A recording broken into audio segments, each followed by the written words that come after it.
Among us, love, among us, love, the most hopeful. Among us, love, among us, love, among us, hopeful.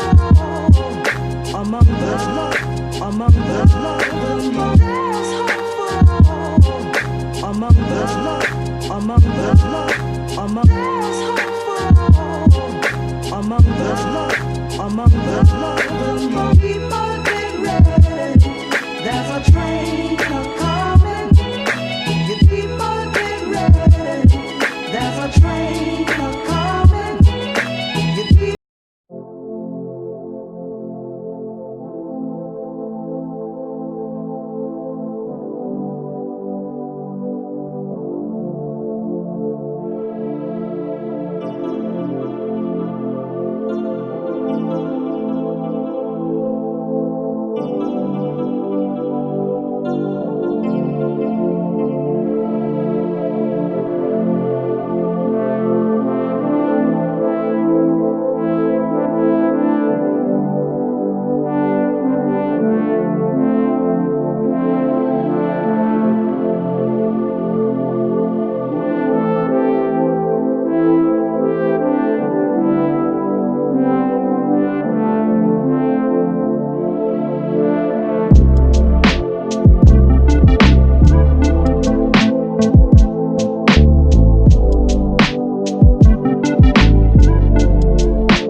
With God's truth in our hands, with God's truth in our hands, with God's with God's truth in our hands, with God's truth in our hands, with God's with God's truth in our hands, with God's truth in our hands, with God's with God's truth in our hands, with God's truth in our hands, with God's with God's truth in our hands, with God's truth in our hands, with God's with God's truth in our hands, with God's truth in our hands. with us tomorrow. Well, with us truth in our hands, with us truth in our hands. Tomorrow, well, with us tomorrow. Well, with us truth in our hands, with us truth in our hands. We are people who've been tried through time. We know the depth of darkness, ignorance and shame. We are people who've been tried through time. We know the depth of darkness, ignorance and shame.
All right. Welcome back, ladies and gentlemen. This is David Patrick Harry with Church of the Eternal Logos. And today I want to talk to you guys about the archetypes and theology of the divine goddess. Now, this was a topic actually requested by a few people, so it seemed like there was some popular interest in sort of deconstructing, unpacking the whole divine goddess, feminist, eco-feminist movement, and how goddess figures were actually understood historically speaking. So we're going to be getting into some of that today. Before I even go into my little intro monologue I usually do, everybody give a shout out to B-Dive. As you guys heard, there was some new COTEL music, some new B-Dive music. Again, the Church of the Eternal Logos choir director, if you will. So B-Dive hit me with some new music, and I put some graphics together, finished them yesterday. Great music. Great music. I loved it. So everybody, again, tell Brandon Dybert here in the chat, tell him that you love his stuff. He's an incredible artist. I love the vibe of his music. So Shout out to him, and also a special shout out to Deanna. Thank you very much for the aid in today's preparation for the stream. So, like I said, today we're going to be getting into the archetypes and theology of the divine goddess. And so I was trying to think, there was so much to get into regarding this topic, and to prepare for today's stream, I was thinking, geez, where do I start? Where do we kind of enter into this whole thing? There's just so many, there's so much to encompass. So in preparation, it's a little overwhelming to just look up all the goddess figures throughout world history because it encapsulates so much. So today we're going to mainly focus on the Greek goddess figures as our sort of archetypal basis to understand this stuff. So as you guys know, the term archetypes shouldn't be new or novel. This is a Jungian term. This is a psychological term. This is a general term to refer to the sort of underlying patterns of meaning present in a multitude of world theologies, mythologies, poetry, literature itself. So Jung is most noted for these ideas of archetypes and how these principles of reality become expressed. And so we're going to be looking at a multitude of archetypes regarding the goddess figure. We'll be looking at the sort of independent spirit, the single woman archetype, right? The goddess figure. We'll be looking at that. We'll be looking at the goddess of wisdom and craft, maybe a little bit more logically oriented goddess. We'll be looking at the goddess of the hearth and temple, the goddess of marriage. Again, and as we get through, we'll see that this goddess kind of drops off in the contemporary period as the modern eco-feminist movement, of which we're going to be getting into and criticizing. I want to first start with how we get into this topic most expansively. Well, look at some of the archetypes and then see how they're appropriated and which ones are used in the contemporary period. So we'll see the goddess of marriage, the submissive wife, the perfect match, the feminine principle matching with the masculine principle. Not so much present in the typical goddess movement. Again, we'll unpack exactly what that is. We'll be looking at the nurturing mother goddess of agriculture. We'll be looking at the goddess of the underworld and, of course, the goddess of love, beauty, and sex, most notably Aphrodite. And so I was trying to think, how do we get into this topic? There's so much, and today is not going to be totally... It's not going to fulfill the entire discussion that should be had regarding this topic. So I figure we'll start with archetypes, general patterns, and then from there I want to move into the divine feminine, which is obviously related. It's much more contemporary term, though. The way we describe the divine feminine, we'll see this is a much more contemporary term. It's also tied with neo-paganism, Wicca, the feminist movements, first, second, third wave. But we'll unpack the divine feminine in magic, because one of the things, and I'm sure you guys would have already picked up already, the difference between an Orthodox Christian worldview, or a Christian worldview generally speaking, and a goddess-centered worldview is what exactly is being venerated. And for us, we try to venerate the creator. And we'll see in these goddess traditions, they tend to venerate the creation. And so we'll be talking about the difference between, again, what's venerated, and therefore then the ritualistic practices and how that's associated within their theology. Well, we're going to find a lot of sorcery, a lot of magic, a lot of, quote, witchcraft, if you will. So I want to talk about that, and then we'll be getting into eventually Gaia and the Gaian worship, the Gaia hypothesis. Who is James Lovelock? What does this have to do with any of this stuff? And how that ties back into eco-feminism. Because eco-feminism is, again, rooted in this worldview of destroying the patriarchy. I touched upon that in my previous stream on the daddy issues and the revulsion against the patriarchy. Is why do women, or the general consensus of the general tone and tenor with our society, why are they so against the patriarchy? Well, it's this idea of domination and men basically controlling, not permitting women to be the fullest expression of themselves. And so no, we're not going to be referring to this book. This book right here is a very important book in regards to getting these ideas perpetuated in culture. So this scholar, Renee Eisler, she wrote this book, The Chalice and the Blade. And so this was a very prominent book for somebody like Terence McKenna.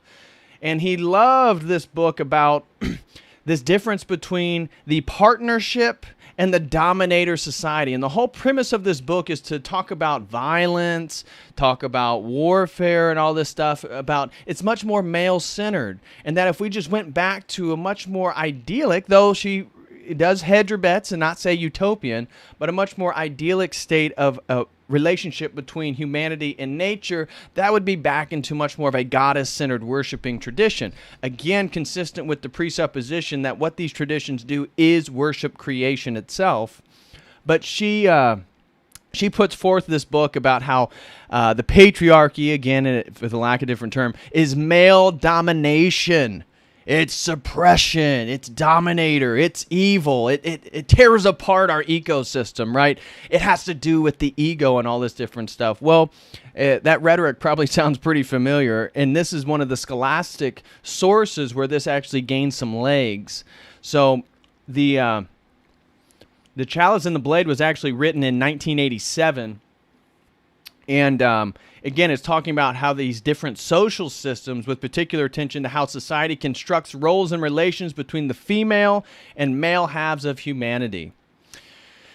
And so I also want to mention today, as we look through something like the triple goddess theory, of how does this compare to the Theotokos? We're Orthodox Christians. We're Christians. We have a woman which we venerate, we pray to. Right here's my travel icon of the Theotokos right here in front of me. How does this all match up with the way that Christianity would recognize the divine feminine? Well, I want to talk about that a little bit as well. So this is kind of stuff that, again, you can expect us to get into. I got multiple articles we're going to be reading from, so plenty of sources. So it should be a fun stream today. Make sure you guys smash that like if you could. So we're going to take care of a little bit of housekeeping real quick. Smash that like if you could. Always greatly appreciated. Also, if anybody would be interested in setting up a one-on-one, if you'd like to talk about theology, philosophy, fitness, diet, goal setting, world religions, whatever the topic is, feel free to go to the website with the link posted right now in the live chat, and you can sign up. I will email you. We'll see what time works best for us. We'll see what topic you're interested in, and we can set up a one-on-one session. Those have been a lot of fun, and really enjoyed all of them. So if anybody has done that, feel free to write in your testimonial right there into the live chat. That usually is pretty useful. Also, Happy Father's Day, everybody. You know, again, even though today's stream isn't necessarily an Orthodox-centered stream, happy Feast of the Pentecost, guys. Feast of the Pentecost today. This is the day in which the Orthodox Church was established. This is the descent, the reception of the Holy Spirit. This is when the apostles' tongues were on fire, speaking in tongues, but they all understood, saying the same message. This is that day. So glory be to God for today's Feast of the Pentecost. I hope everybody went to liturgy and everybody's having a wonderful day. If you didn't, shame on you. No, I'm just kidding. But yes, and also Happy Father's Day. Happy Father's Day. Sort of ironic, on Father's Day I'm talking about the divine goddess, but in a way it's related. It's related because what we're going to be highlighting today is the sort of theological vehicle to attack the sort of patriarchal system of traditional Christianity, which obviously we promote over and over and over again on this YouTube channel. So today we're going to be hitting more of the vehicle of criticism, the mode in which is trying to be deconstructed. And so yeah, just wanted to say that. Also, if anybody is interested in watching some exclusive video content, we got exclusive videos over at the website for members. For $5 a month, it's a great way to support Church of the Eternal Logos. If you like what I'm doing here, you enjoy these streams, you like some of my takes, one of the best ways you can support me is just by going over to the website, and for $5 a month, you can become a website member, and I post videos on there fairly regularly. a library that's always growing in value, growing in size. And again, if you would just like to aid and help in the development, in the building process of this business, of this YouTube channel, this podcast, however you want to describe it, going over to the website and becoming a website member is a great option, and I would be incredibly thankful for anybody to do that. Also, of course, we got merch, so check out the store if that's something you'd be interested in. Check out the store and potentially buy something there. So anyways, that is enough with the housekeeping. So now let's get into today's topic. So why is talking about the goddess important? Why is this a topic relevant, worth streaming about? Well, I would say first and foremost, due to its popularity. And so I'm going to be unpacking how the eco-feminists and how they are tied up with the Gaia worship, the worship of Mother Earth, Mother Nature, this type of thing. But generally speaking, a lot of guys are wrapped up into this too. The sort of overvalorization of the goddess is consistent with the New Age. It's consistent with psychedelics. It's consistent with the spiritual but not religious. It's consistent with magic itself. I mean, when we look at Baphomet coming out of some of the Templar stuff in Europe, out of France, some of the left-handed paths, so to say, within Western society, what do we see? Androgyny.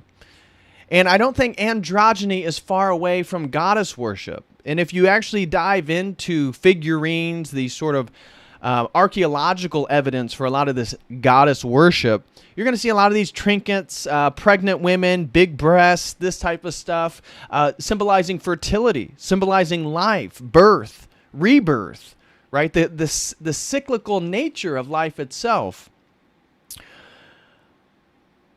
But again, we see the dominance or the popularity this is taking on in common culture. And so even though I'm going to be talking about the feminists, I myself got wrapped up into this stuff. Again, when I was in the psychedelics and the New Age, I loved what's called visionary art.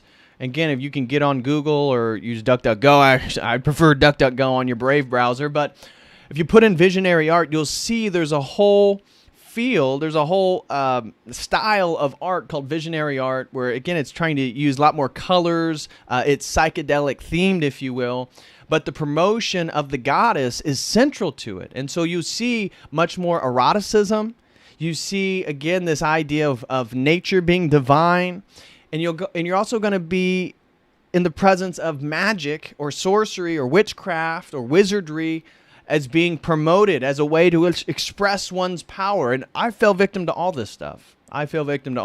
So that's why, for me, this is an important topic to talk about. You know, it's not some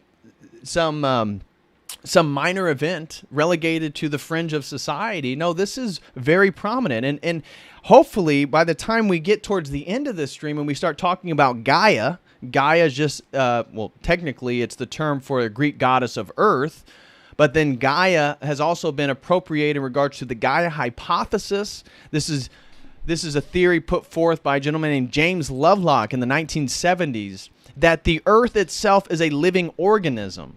The earth itself is a living organism. So the Gaia hypothesis postulates that the earth is a energetic field. It is a self-consisting field and a living organism. It itself is alive and almost has its own psyche. This is also similar to the morphogenetic field theory of somebody like a Dr. Rupert Sheldrake. He put this forward. So he is a promoter of the Gaia hypothesis. But this idea that the earth itself is alive and living and it has a feminine nature, well, the whole climate change agenda is running off with this idea. Why? Because it roots climate change and care for the earth back into very primitive yearnings within mankind. This idea, again, of worshiping nature, because it does have a sort of seduction to it, just like the sort of sexualized, erotic, feminine presence. When you look at the goddess art, it is sort of sexualized. It is beautiful. There's something there that's a bit erotic. And to a degree, that is also true with nature. And that's why, again, the global climate change movement is really building off a lot of this Gaia stuff. And I want to get into then modern ecofeminism in what is called the goddess movement. The goddess movement, and this is true within neo-paganism, Wicca, all types of witchcraft, all this different stuff is really going ham on the divine goddess. So where do we start? Well, let's see here. I got a few things that we need to first read. And so the first one, again, let's just get into some general archetypes. Again, archetypes is an idea put forth by Carl Jung in Jungian psychology, talking about these patterns that emerge across cultures that are diverse. They never even came in contact, yet at the same time, they're pushing very similar understandings, very similar sets of meaning. How does this occur? Well, according to Carl Jung, this is due to the unified collective unconscious of mankind, that humanity itself is linked at a sort of psychological level.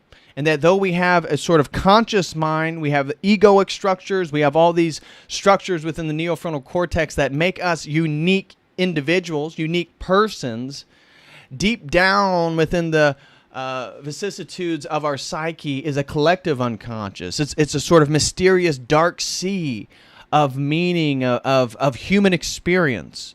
And that collective dark sea of human experience, what emerges when we create art, when we create movies, how we express truth, well, these things come out in archetypes. They come out in archetypes. And so I wanted to begin by just discussing what are some of the common archetypes of goddesses, right? Because there isn't just one goddess archetype. There's a lot of different goddess archetypes. Like I said, there's goddesses for marriage. There's goddesses that are all about sex. There's goddesses that are destroyers. So one of the ones that I want to get into later is Kali. Kali, the tantric goddess of southern India, coming out of the Tamil culture, again, in the peninsula stretching out into the Indian Ocean of India. Well, we have Kali, and Kali is a tantric deity. She is the sort of, she's an avatar of the consort of Shiva. Sati? I have to check. I need to look. I haven't dove into my Hinduism in a while. But the wife of Shiva, her alter ego, her avatar is also Kali, and Kali is this very interesting deity for sure, where she has a necklace full of human heads, all men, by the way, a garlet necklace of all these men. She's holding one man's head over a platter that she's clearly beheaded, and then she's standing with one foot on top of her husband. And I would say that this tantric form of goddess worship, she's considered what's called a destroyer, is maybe an archetype that we're not going to see here in the first article I want to show you, but maybe this is actually a very important archetype in regards to what modern day feminism is embodying, because it's about destruction. It's about destroying sort of masculine structures, the right-handed path, if you will. Now, if you look up in sort of Indian resource in Hinduism, what is Kali? It's going to talk about how she fights evil and all this stuff, but if we can continue to use our own metaphysical, ethical, and epistemological structures as Orthodox Christians, we'll see, well, really what she is the left-handed path, the path in which that tries to subvert and undermine the traditional order, the right-handed path, again, which is Christ sitting at the right hand of God. Yeah, Pravasati, yep, I knew it. I was close. So, okay. So the first thing I want to show you guys is let's just get into some general feminine goddess archetypes to get our discussion going today. So again, shout out to Deanna for this article. So now I'm going to read some of this article, but I'm going to say right from the get-go, they use a little bit of wishy-washy feminine language that I personally wouldn't use. But when it comes to just quickly generalizing some of these main stereotypes, these main archetypes, I thought this article was pretty useful. So it reads again, Greek goddesses and the wisdom of 7 feminine archetypes. 7 feminine archetypes. And again, today's discussion is mostly going to focus on Greece, just so there could be some type of consistency. I mean, if I was to start talking about all the African, all the Mesopotamian, all the Babylonian, all the Hindu, all the Chinese, all the Nordic, we would be here all day. So today's stream, yes, I'm talking about goddesses and the plurality, but yes, we're going to be focusing mostly on ancient Greece.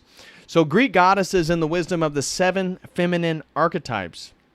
So this article reads, a few years ago, I lectured a course on women in ancient Rome. Together with my class, undertook a brief survey of goddesses in ancient Greece in order to better understand the position of women in the ancient world.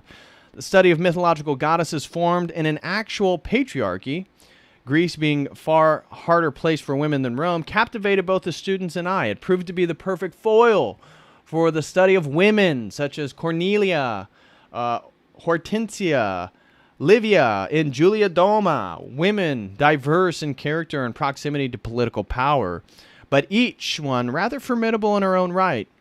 Of course, so you can already see the tone and tenor of some of this stuff. So it says, in this indication that myth and stories are just... Actually, here we go. Let's start here. What we know of archetypes in both pop and actual psychology is traced to Carl Jung, who saw archetypes as those patterns of instinctual behavior, right? Because they're coming out of the collective unconscious, which unifies all humanity. And this collective unconsciousness is the sort of reservoir of all human experience, dating back, again, within a Jungian analysis, through evolution itself. Now, one of the problems, or potential problems, depending on how you want to look at it with the Jungian archetypal psychology, is if it's based within an evolutionary framework, then these archetypes themselves are ever changing. So it's not necessarily that they are objective truth, that they don't change through time. We would say, again, that's a debated topic, but if it's based in evolution, that would insinuate human experience is changing, therefore the archetypes within the collective unconscious would also be changing, so their objectivity could be in question. But anyways, this is a concept quite at odds with identity politics and ideas on intersectionality, as it is concerned not with what is individual, but with what is universal. Those, quote, modes of behavior that are more or less the same everywhere and in all individuals.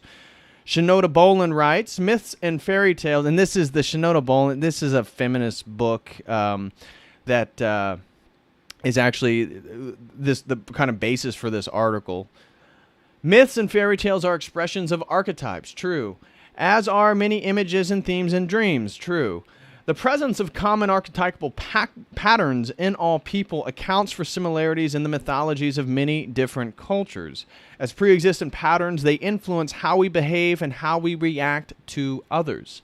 Thus, despite the book's title, which may have cause you to roll your eyes, it did, thank you for noticing, it is not a self-help guide to discover your inner goddess. Neither is it a New Age call to worship the female deities or a claim that society was once run under a matriarchy, which is a common motif that we'll see, even, again, Renee Eisler. This is some of the criticisms within this book and some of the modern academic scholarship regarding all this matriarchal return to the goddess worship is it's kind of iffy about how prevalent the worship of the matriarchy over the patriarchy was in certain places. So it's a much more debated topic than the feminist or anybody in promotion of the return to the goddess would ever let you know. But side note.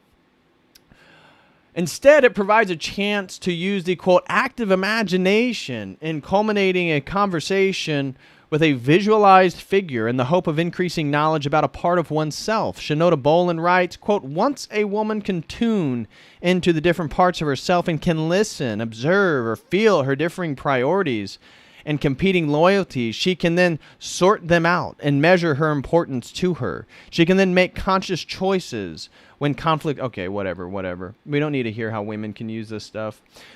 The 7 Greek goddesses are divided into 3 groups. So I want to talk about these 7 goddess archetypes. They're divided into 3 groups.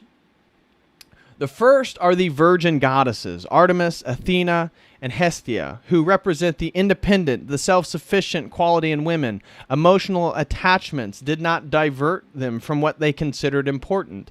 They were not victimized and did not suffer. As archetypes, they express the need in women for autonomy and the capacity women have for focus, their consciousness, and their personal meaningfulness. Okay. Okay, so the next group then is the vulnerable goddesses, Hera, Demeter, and Persephone, which correspond to traditional roles of wife, mother, and daughter. They are the relationship-oriented goddess archetypes whose identities and well-being depend on having a significant relationship. They express women's needs for affiliation and bonding. Each of them also evolved and can provide women with a full insight into the nature and pattern of their own reaction to loss and the potential for growth through suffering. The final category of the alchemical/transformative goddess comprises only of Aphrodite, who, quote, generated love and beauty, erotic attraction, sensuality, sexuality, and new life. She entered relationships on her own choosing and was never victimized. Thus, she maintained her autonomy like a virgin goddess and was in relationships like a vulnerable goddess. Now, interestingly, the Aphrodite, the alchemical transformative goddess, I think is one that is really attached itself to the modern feminist movement. That when you look at the sort of much more sexual and seductive goddess archetype, this has to do with, again, not being attached to men per se, being very sexual, sometimes overly sexual, performing magic, again, magical power. These types of things, I think, again, resonate quite nicely with the contemporary feminist movement and how women want to recharacterize themselves, reestablish themselves in relationship to the patriarchy. And so Aphrodite is a way in which they can use that archetype. Now, I've talked to you guys before about women have access to sex. Men have access to relationships. And so from that perspective, we can see then how the nuclear family, going back to our last conversation with the daddy issues, how the nuclear family is the objective A for the feminist movement to destroy. Why?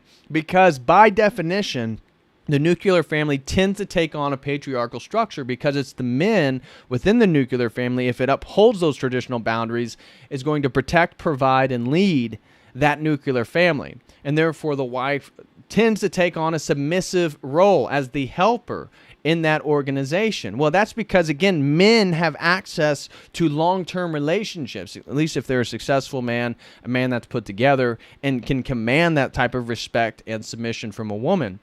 Women have access to sex. So men then who want sex, they lose their leverage to women who can offer that sex. Because now the power dynamic switches. Well, let me go over here. The power dynamic switches. So if you're only interested in sex, well, the women are always going to hold a higher leverage because they have access to that immediate process. A man has to actually, again, if we look at Orthodox Christianity, Christian traditions, we have to get in control of those sexual urges. By becoming more disciplined within our own sexual urges, we actually take back our power, and we're not as affected or manipulated by the sort of Aphrodite archetype in society.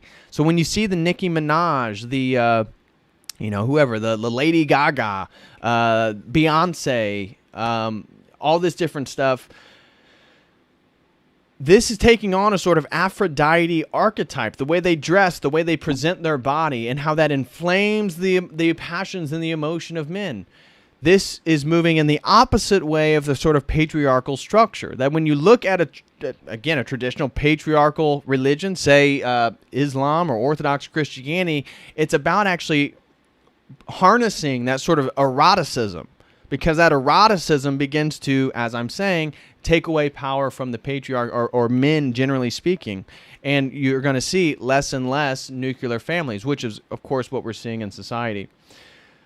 So skipping forward here, we don't need to read too much about how women can use these different archetypes. But the first one is Artemis. Artemis, the goddess of the hunt. The goddess of the hunt. Now, you wouldn't immediately think of the goddess of the hunt, but this is the independent woman spirit.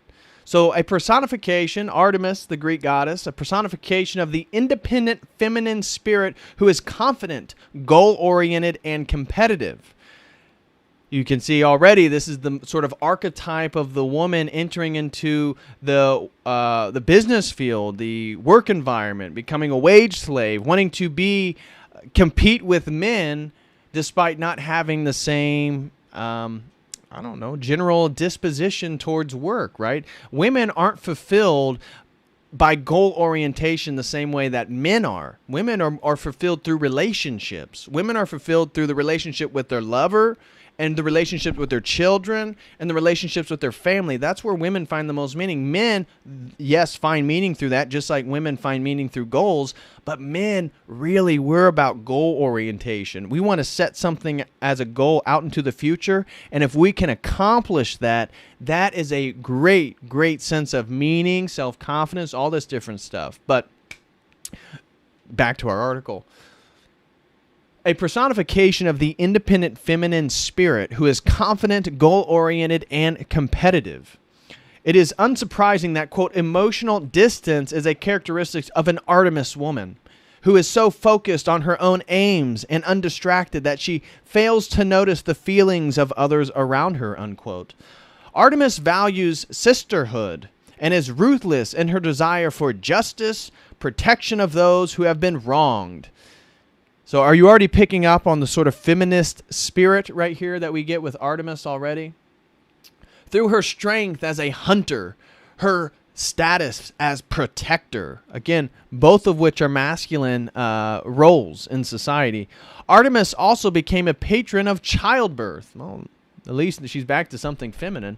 She epitomizes the need to follow one's own course in life and is a lover of solitude, often disappearing without notice in her close companions. Again, not necessarily a feminine feature. Women are communicative. Women are relationship-oriented in all aspects of their life. Their girlfriends, their family, their cousins, their sisters, their mother, all that different stuff. Yet Artemis here we see has a little bit of a different disposition. She epitomizes the need to follow one's own course in life and is a lover of solitude, often disappearing without notice in her close companions. A successful romantic relationship with Artemis is based on a connection that is deep and intuitive, and one in which Artemis can retain her identity and autonomy. Basically, that she can maintain her career, and you will be subservient. The Aries archetype may prove catastrophic, as Artemis once unintentionally caused the death of Orion, the hunter, who tried to woo her by competing with her for strength. Artemis is usually paired with Apollo, the sun god, lawgiver, and god of art, music, and poetry, who doesn't need to dominate her, but also doesn't need mothering. Okay, interesting. So I think right here, again, why I wanted to share this article is I think it's insightful, right? Of course, this is in promotion of these archetypes as a way for women to empower themselves, and okay. But I think it's useful in seeing some of the aberrant behavior in women potentially in our society, and how, from an Orthodox Christian perspective, again, if we believe in revelation, we believe in the Bible as the Word of God, well, we think then there's an objective structure that's more ideal than other structures. And these structures, with women displaying these potential archetypal behaviors, maybe put that structure at a disorder. So the Artemis woman, the woman of the independent woman, the woman that's a go-getter, she get hers, she's making her money. The next one is Athena. I want to talk to you guys about Athena, the goddess of wisdom and craft. The wisdom and craft. So Athena is moved by logic, is a keen strategist who can easily distinguish between emotions and the task at hand, usually preferring the company of men to women. Athena often experiences a lack of kinship with other women. The Athena woman is poised for power and may be the catalyst for empowering the political, intellectual, and creative life within society. Her biggest challenge is overcoming her lack of empathy, as, quote, with her critical attitude and dissecting questions. As an Athena woman can unintentionally and unconsciously demean another person's subjective experience, unquote. Similarly, the Athena woman often has difficulty being spontaneous and living in the moment. Athena women gravitate towards successful men. Think the Zeus archetype. Usually heroes. Thus, the sensitive romantic type will not easily win her heart. Athena was also known for her ability to tame wild horses. Thus, she can easily bring balance to a mate who is ruled by the passions. Her partner must be supportive of her ambition, and she in turn will offer wisdom, advice, and counsel that is discerning and helpful. And so again, interesting psychological archetype here in regards to the Athena woman, the Athena goddess figure. So the next one is the goddess of the hearth and temple. And this reads, in Greek mythology, Hestia, goddess of the hearth and temple, was free of the conflicts and intrigues of Olympus. Thus, the Hestia woman is averse to all kinds of, quote, drama, preferring instead isolation and tranquility. Hestia women are contemplative and often religious, and like Artemis and Athena, she has a focused consciousness. Hestia's focus, however, is on the inner subjective experience.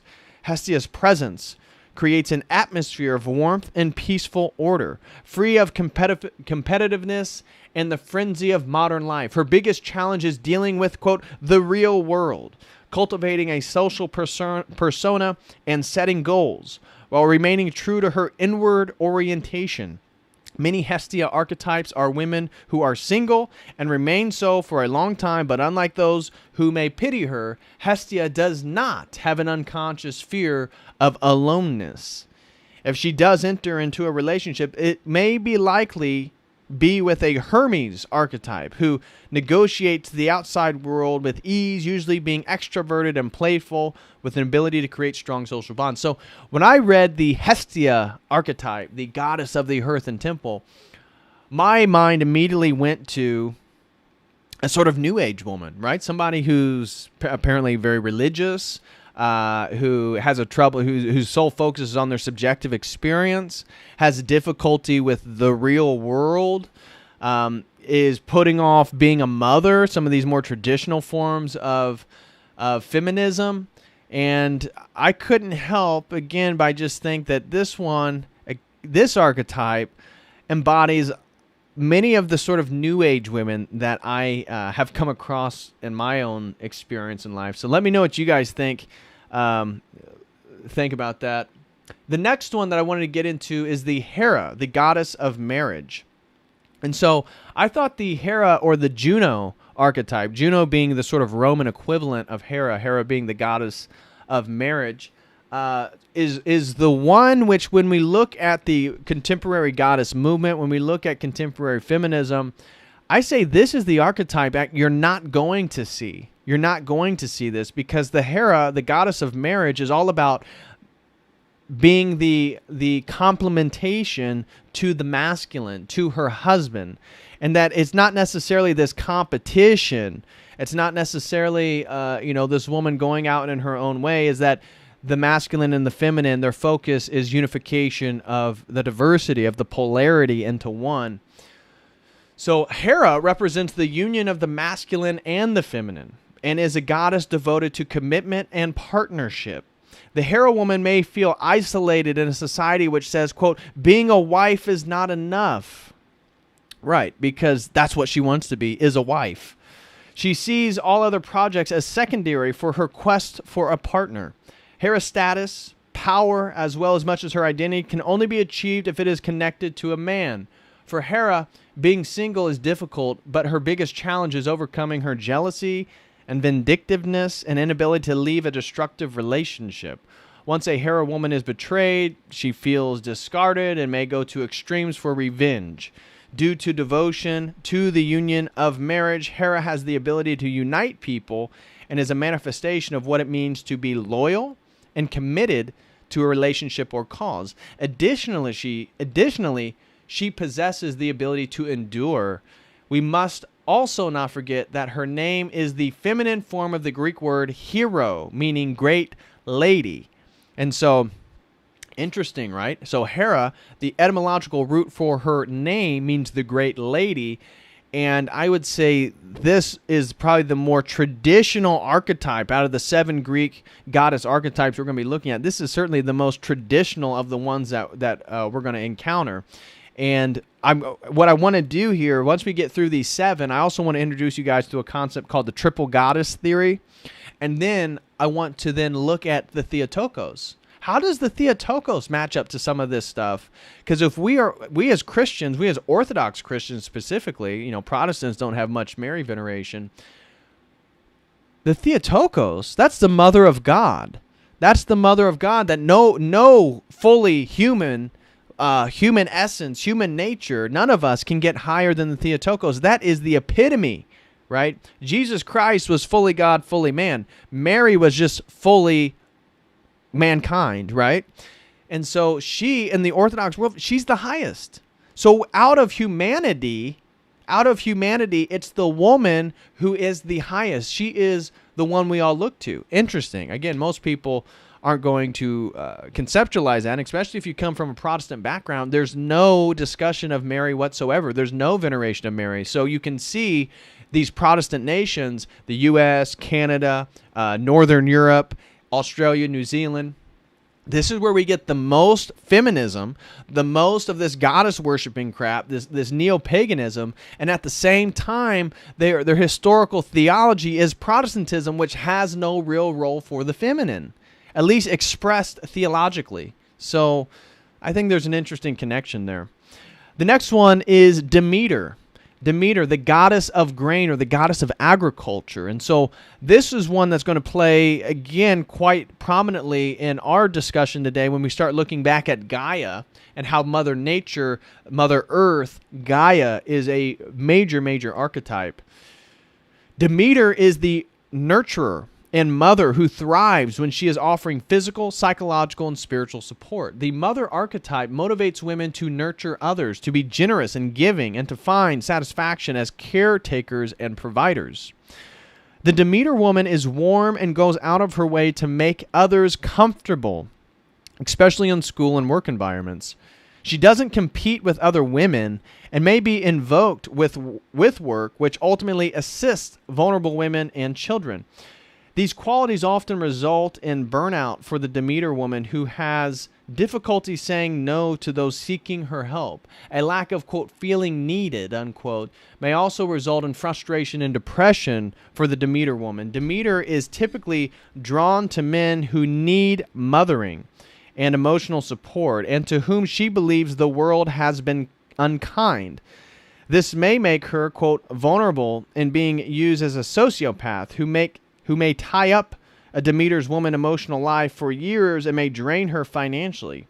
A Dionysius archetype may also be in the running as his emotional suffering may be tempered by her nurturing. So one of the ways, these archetypes can obviously go way out of bounds. I think all of them probably have a place within every woman. So all these, even though I'm criticizing some of them, like the independent woman, all of them tends to be embodied at some degree in all women. I mean, we're all persons made in the image of God. So yeah, we're going to have our different goals and ambitions and stuff like that. But this Demeter, this mother archetype, I think where it goes off the rails in our temporary society is you look at all these women who don't have children and therefore then mother society itself.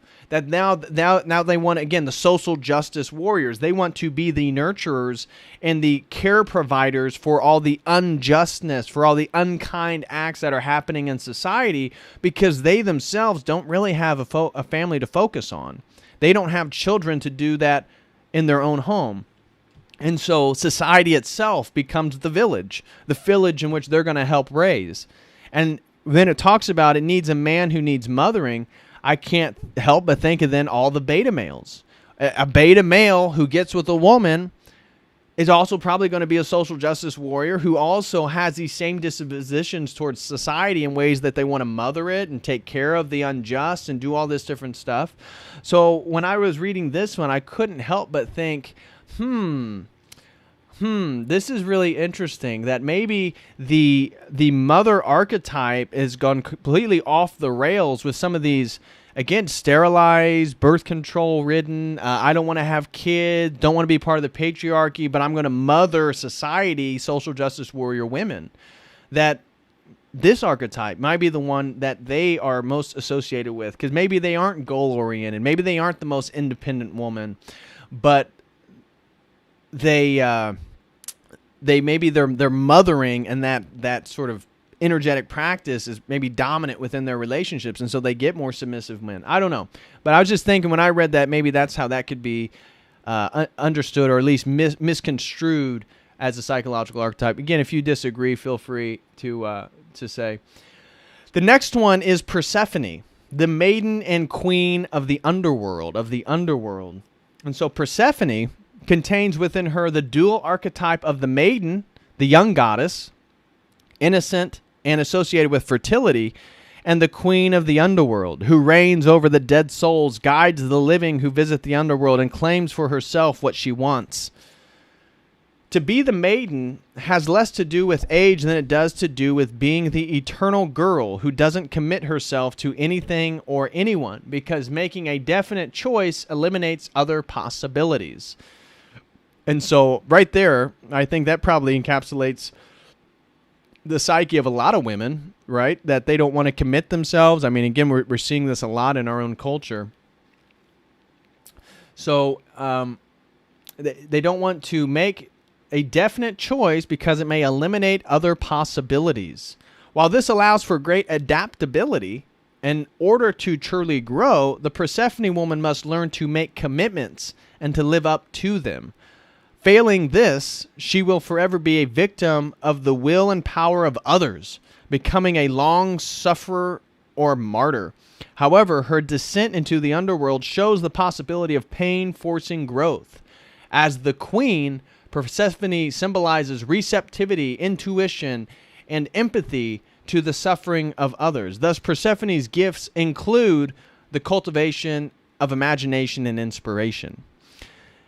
And so now the last one is the one that I have identified as the most pernicious one in regards to the forces of the sort of phallogocentrism, right? The central pillar of Christendom, our patriarchal, logos-centered worldview, is the Aphrodite, is the goddess of love and beauty.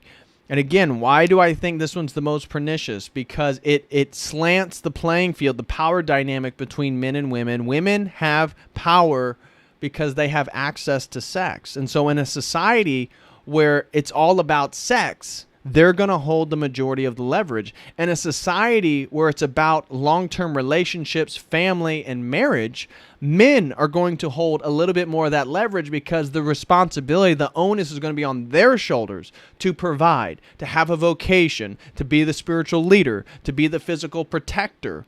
So it's a little bit of a different dynamic. Not that though they still don't want beautiful women, of course they do, but the Aphrodite goddess archetype, I would say, is the one that is most pernicious and most pervasive in our society, generally speaking.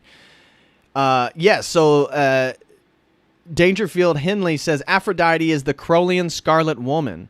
Absolutely. It is the sort of Crowleyan Scarlet Woman, because we become powerless when we are ruled by our sexual urges, and it's the Aphrodite archetype. It's the sexual goddess archetype. It's the eroticism in which can render any man weak.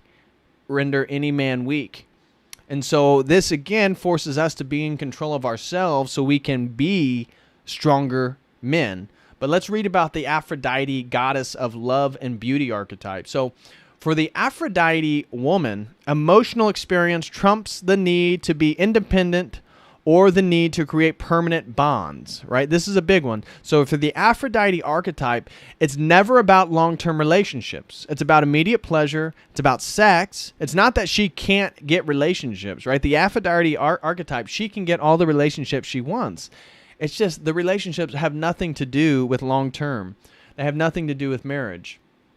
And so a woman who identifies strongly with the Aphrodite has a personal charisma and a kind of magnetism that attracts both men and women, resulting in a wide circle of female friends who like the creativity and spontaneity that she inspires. Thus, when women, especially Heras, meaning the goddess, the mother, the traditional woman who wants to be the wife, are jealous or angered by her, Aphrodite is shocked, as she is not possessive or jealous. Right, because it's all about physical and sensual pleasure. That's what, again, the emotional and physical experience is what trumps all. Her biggest challenge is creating lasting relationships and becoming reflective rather than reactive. I'm sure we've all met that woman. Aphrodite's gift, or greatest gift, is her power to create love that is truly transformative. This alchemical and sacred dimension has largely been lost in current culture, which chooses to focus on the aspects of Aphrodite which emphasize romance, sexual pleasure, and outward beauty. Aphrodite is typically drawn to men that do not want to be husbands. Let me reinforce that one. Aphrodite is typically drawn to men that do not want to be husbands, fathers, or the head of the household. So again, men that they themselves are pursuing sex, immediate gratification. Again, the opposite of our worldview as Orthodox Christians. And that's, again, how she attains her power. That's why she's with those men. That's how she maintains her leverage.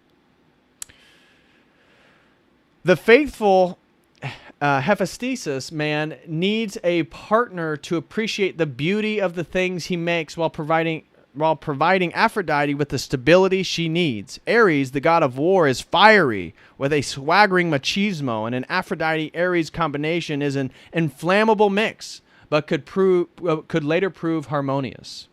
Okay, so the point of that article is just, again, to show you guys some of these general archetypes. I thought those were accurate. Again, out of some of the articles I read, there was a lot of different stuff regarding these female archetypes, but the independent woman, the goddess of wisdom and craft, so Artemis, the independent woman, Athena, the goddess of wisdom and craft, Hestia, the goddess of the hearth and temple, Hera, the goddess of marriage, Demeter, the nurturing mother goddess of agriculture, Persephone, the goddess of the underworld, and then Aphrodite, the goddess of love, beauty, and sex. I thought, well, geez, those 7 really kind of hammer home the general archetypes here that we're seeing. So I thought this article was really useful.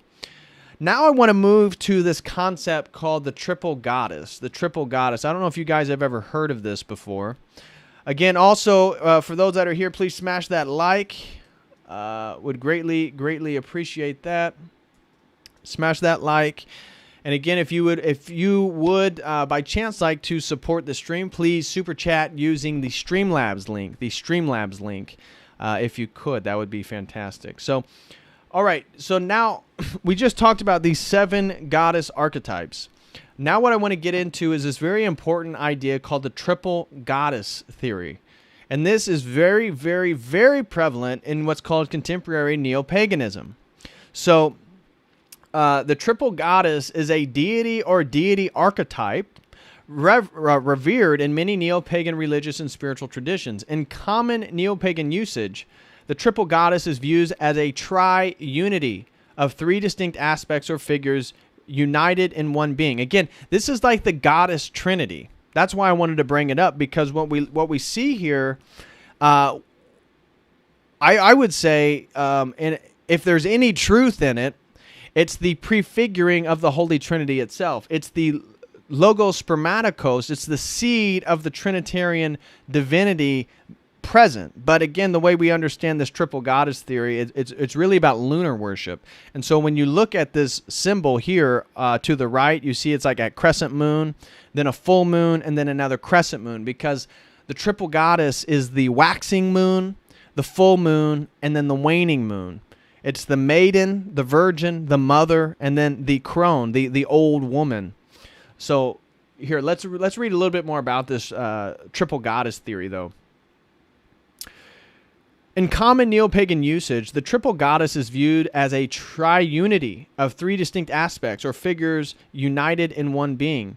These three figures are often described as the maiden, the mother, and the crone, each of which symbolizes both a separate stage in the female life cycle and a phase of the moon, and often rules one of the realms of heavens, earth, and underworld. In various forms of Wicca, her masculine consort is the horned god. And so again, you'll see this over and over in of Wicca and these various types of these triple goddess theories, is that the triple goddess is mating with a Luciferian figure. If not, sometimes just outright they identify it as Lucifer. They identify it as Satan. So very interesting again. But yes, her masculine consort is almost always the horned god. So the triple goddess mates with the horned god. This is apparent in multiple world religions and cultures, which is very interesting. The triple goddess was the subject of much of the writing and prominent early and middle 20th century poet, novelist, and mythographer Robert Graves in his book The White Goddess in the Greek Myths, as well as in his poetry and novels. Modern neo-pagan conceptions of the muse of all true poetry, conceptions of the triple goddess, have been heavily influenced by Graves, who regarded her as the continuing muse of all poetry, and who speculatively imagined her ancient worship drawing on the scholarship, fiction, and mythology of his time, in particular the work of Jane Ellen Harrison and Cambridge ritualists. The influential Hungarian scholar in Greek mythology Karl Kerényi likewise perceived an underlying triple moon goddess in Greek mythology. Archaeologist Marija Giambutas, I believe is how you pronounce it, Giambutas, also argued for the ancient worship of a universal triple goddess in Europe. But, or as with Graves, her generalization of these theories to multiple unrelated cultures and the unsourced homogenization of diverse cultures into one unified cultural and religious figure has attracted much controversy. Many neo-pagan belief systems follow Graves and Giambutas' proposed figure of a universal cross-cultural triple goddess, and these ideas continue to be in influence on feminism, literature, Jungian psychology, and literary criticism. So clearly, this has an importance. So this triple goddess, we're not going to get necessarily into the hectate and all this stuff, but various triune or triple goddesses or deities who appeared in groupings of three were known to the ancient religions. Well-known examples include the Tridevi, Saraswati, Lakshmi, and Kali. These are Hindu deities. Again, I was going to mention Kali. She's the tantric. She's the left-handed form of the sort of Shakti feminine principle in Hinduism. The Charities of the Graces. The Hore, seasons with which there were three in ancient Hellenistic reckoning.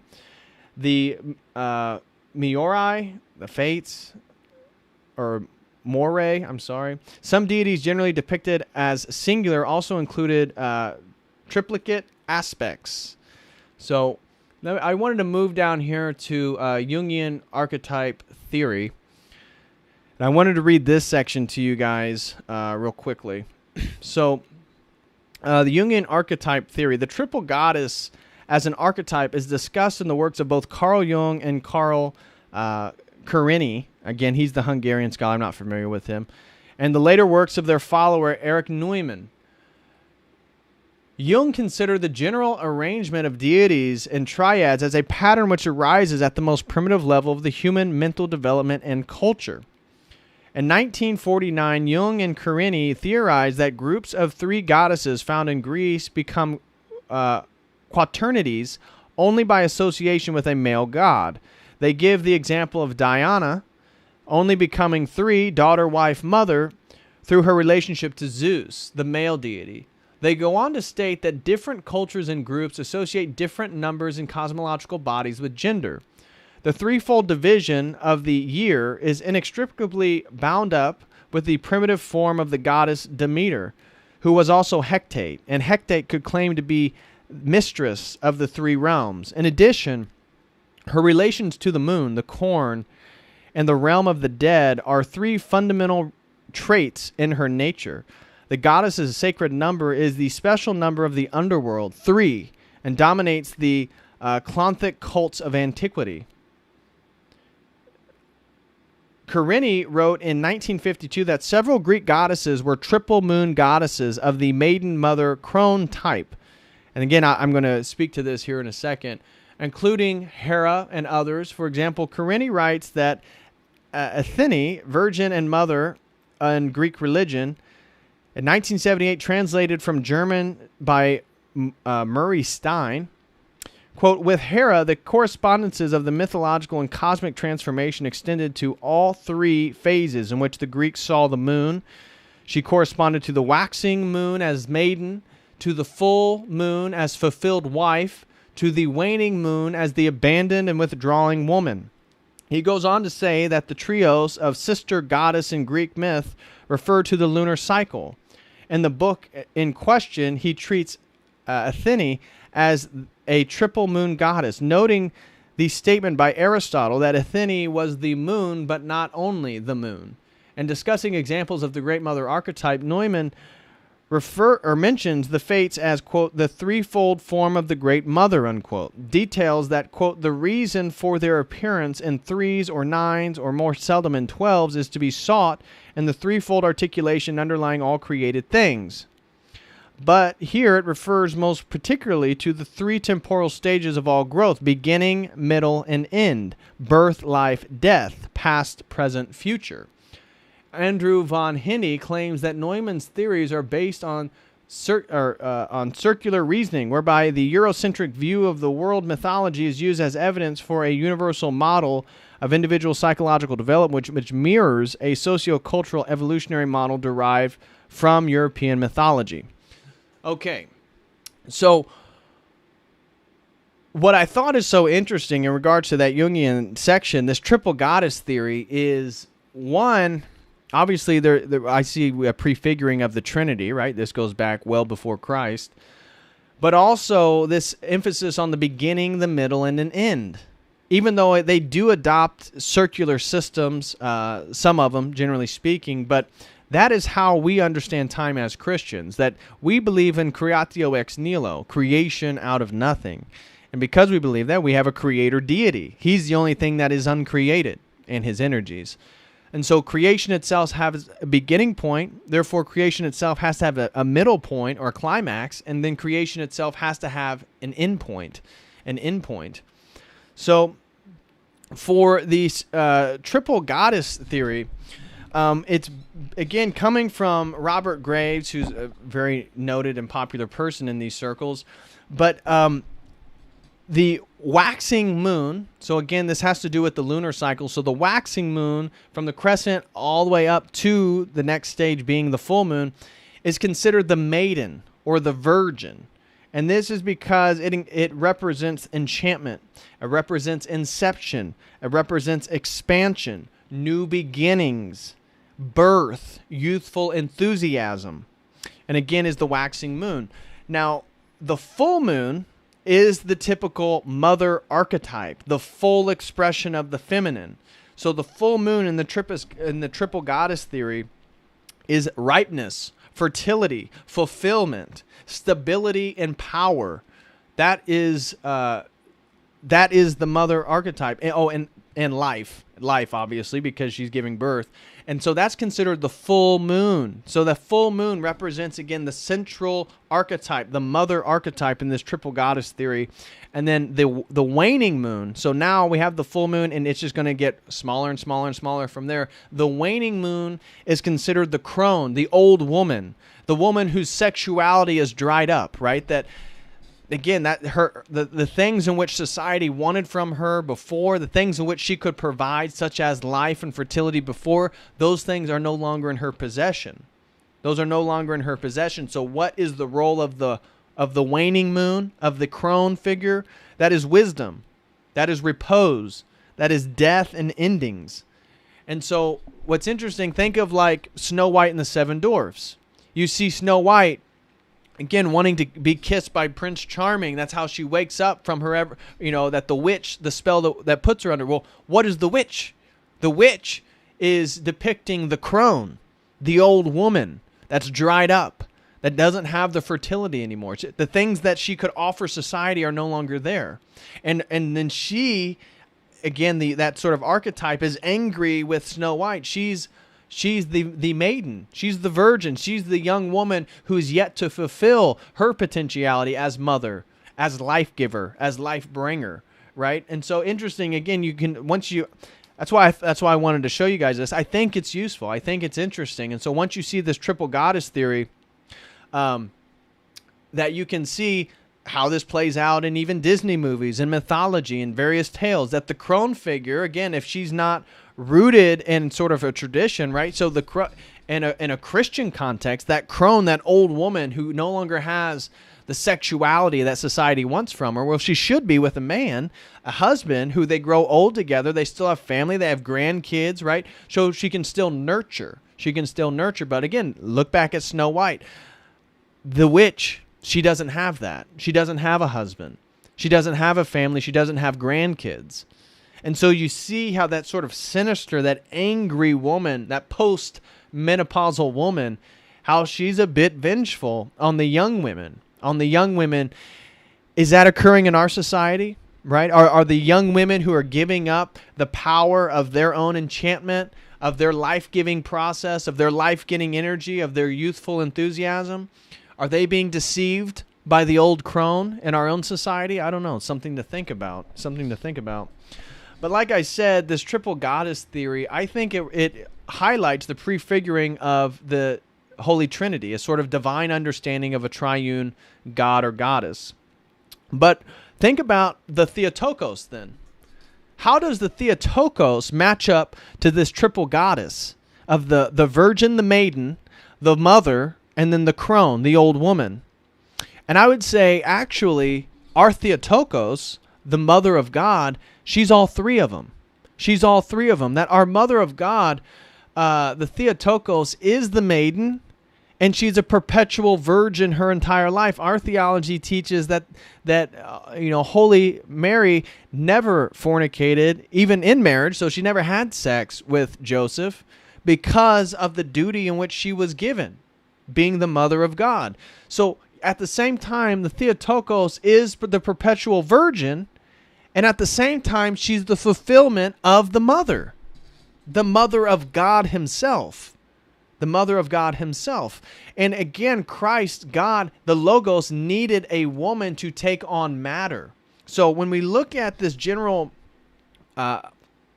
archetype or feature of all goddess worship is the veneration of creation itself. That one of the things that I've seen that is totally consistent across all these different world mythologies and religion is that matter is always associated with the feminine. It's always associated with the feminine.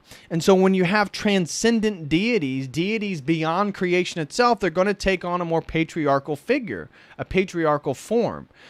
Deities that are matter, that is nature, that is that tree, that is this thing over here, they tend to be female. And so even using that framework, isn't it interesting that our transcendent God, the Logos, the second person of the Trinity, the Son of God, had to get his matter, had to get his physical reality from a woman, from the sort of divine feminine. Now, our divine feminine in the Theotokos is obviously a little bit different, but I think we can see how she encapsulates all three of this triple goddess figure, that the Theotokos is the maiden, she is the perpetual virgin, she is the full expression of the mother, but she is also the symbol of wisdom, her chastity, her purity, her faith in God, the way in which she, again, follows tradition, follows God, is a great mother. She has all these things, right? She had a venerative status among the apostles. The mother of God, Mary, is the crone, the mother, and the virgin all in one. And so as these neo-pagan traditions are worshiping one or this or that, or our mother of God is all three. We have all three of these in one. So we can again see how Orthodoxy collapses these categories, right? The one in the many is constantly collapsing. So I wanted to hide that as part of the beauty of orthodoxy itself. Now, the next thing I want to talk to you guys about is the divine feminine and magic. Magic. Because one of the things as you get deeper into this stuff is the goddess and goddess worship is always associated with magic. And in fact, I have a book right here where, goddess worship is also, they also are not afraid to use inebriation. So here's a book called Sacred Mushrooms and the Goddess by Carl A.P. Ruck, talking about the Eleusinian mysteries, but also different traditions around the world, and how the goddess is often associated with these psychedelic, these entheogenic, I don't personally like to use that term, but these practices of inebriation.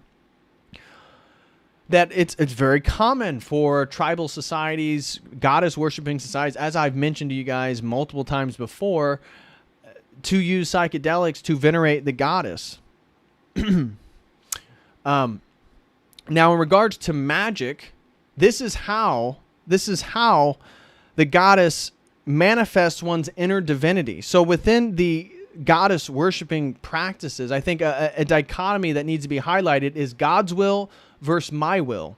God's will versus my will, because the way these goddesses are used, even by the neo-pagans, the Wicca, all these feminist groups, is that goddesses are there to help you attain your desires. These goddess figures are there to help you attain your desires. So if you practice magic, well, it's very likely that you will reverence or have an appreciation or a venerative disposition towards these goddesses, because that's one of their main functions, is the aid and the assistance of you attaining your desires. Now, again, we as Christians make a strong line of distinction between this, that God's will be done, not necessarily my will be done. And this is the point of prayer, that we pray, we may ask God or appeal for certain things in our life, but ultimately we say, your will be done. We want God's will to be done. When we look at these goddess traditions, it's never an appeal to some sort of overarching will or a transcendent will or something like that. It's often to your own will. What is it that you want? And so the goddess worship is about manifesting one's inner divinity and fulfilling one's desires. So manifesting one's inner divinity and manifesting your inner desires. So then look at some of these Hollywood, these musical stars, and how, again, they use this occult symbolism. They take on the personage of these various goddesses within their music videos when they go on stage, all this different stuff. This is a sort of magical practice. And I know this might be controversial for some. You may label me a conspiracy theorist, so be it. That's fine. But that is the point of much of the Hollywood, the modern, the large music labels. It's a form of magic. It's a form of divinization. And the point is to, again, supplant these ideas in your subconscious, in your conscious mind, whether you know it or not. Whether you know it or not. And so when you see Lady or Katy Perry dressed up like Isis in one of her, I don't even know what it is. I just remember she had some old music video where it was like Egyptian themed, and so she's dressed up like Isis, like a female pharaoh figure, and so these are sort of magical incantations, right? One of the forms of magic that women would do is sing incantations. So music has always been associated with the practice of magic itself. Again, nothing new under the sun. We're existing in the same state, existing in the same exact state as we have been. And so we can see then the witch become a symbol of divine power, because the witch is not under any sort of male authority, but she's also using her own inner power, right, to gain her own desires. And this is sort of one of the underlining basis of this goddess worship, is to get women to identify as being empowered with attaining one's desires. And that, again, a family, children, a husband, these things actually limit you from fuller experiences of the world for fulfilling these various desires that you may want or not want. So we see, I think this is pretty useful, that we see, again, this sort of the witch, the woman who doesn't need a man, that is still all powerful. I think young girls are affected by this. And this is a way to express one's divinity, because the more powerful you are, the stronger your magic is, right? The stronger your magic is. So the veneration is often directed toward material things and never transcends the universe itself. This is another common characteristic. I've already said this, so I'll reiterate it again, that the goddess theology, when you start looking at, because I was looking, again, reading quite a bit of stuff today, the goddess theology never transcends the universe. At its most expansive theological framing, it's panentheistic.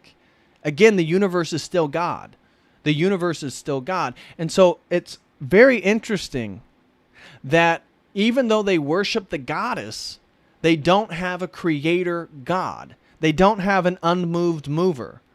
They don't have an unmoved mover because they worship creation itself, and that is the goddess. That is the divinity. So once you're in that sort of framework, and that is, and if you put God as a woman or these type of structures, theologically, they're kind of stuck. They're kind of stuck. They don't have the transcendence. They don't have the transcendence beyond creation itself. And so, generally speaking, then, as I said, I think the marriage archetype, the archetype of the goddess for marriage, the one that wants a husband, the one that wants to be a good mother, it's sort of absent in the contemporary goddess movement, in the contemporary progressive leftist scene. You don't see those categories emphasized. What you see emphasized is sexuality, physical desires, power, and freedom. Freedom from men, freedom from the patriarchy, freedom from children, right? Freedom from children. So when you look at the temporary goddess movement, again, it's sexuality, it's power, it's physical desires, and it's freedom of its various characteristics. What is the age-old? What is the older framework for this stuff? Well, again, in a Christian context, the way what we valorize is purity, chastity, submission, wife and motherhood. But in the contemporary landscape, those are all looked down upon. They're looked down upon because somehow that fits too well within, again, the patriarchal system, within traditional Christianity or traditional religion itself, traditional monotheism. So because of that, they venerate the exact opposite. So within the goddess movement, you're not going to see many women talking about purity, talking about staying a virgin, talking about being a great wife and a great mother. You know, it's totally absent. It's totally absent. And so there is no theology about its real harmony with the masculine principle. In fact, when we start getting into the rhetoric of the modern eco-feminist or the modern feminist or the goddess movement itself, it's almost this retributive language, right? This retribution against the moon, right? Oh, the patriarchy, oh, we're going to show them. And all they want to do is just reverse it. They want to dominate you as much as they think they're dominated by the patriarchy. They just want to dominate you with the goddess or whatever it is that they deem divinity. And so when I was looking into some of this stuff, it's very antagonistic towards our orthodox structures of the harmony between man and woman. And so the submission to men and a husband is deemed to perpetuate the patriarchal dominator society. Again, that's what this book right here is all about. It's all about this framework that if we venerated goddess, if we move back toward goddess-centered religious traditions, we would be in a much better partnership with each other. That we would be in a much more equitable relationship with nature. And so pull up a... well, let me do it right now. I thought I had it. Eco-feminist.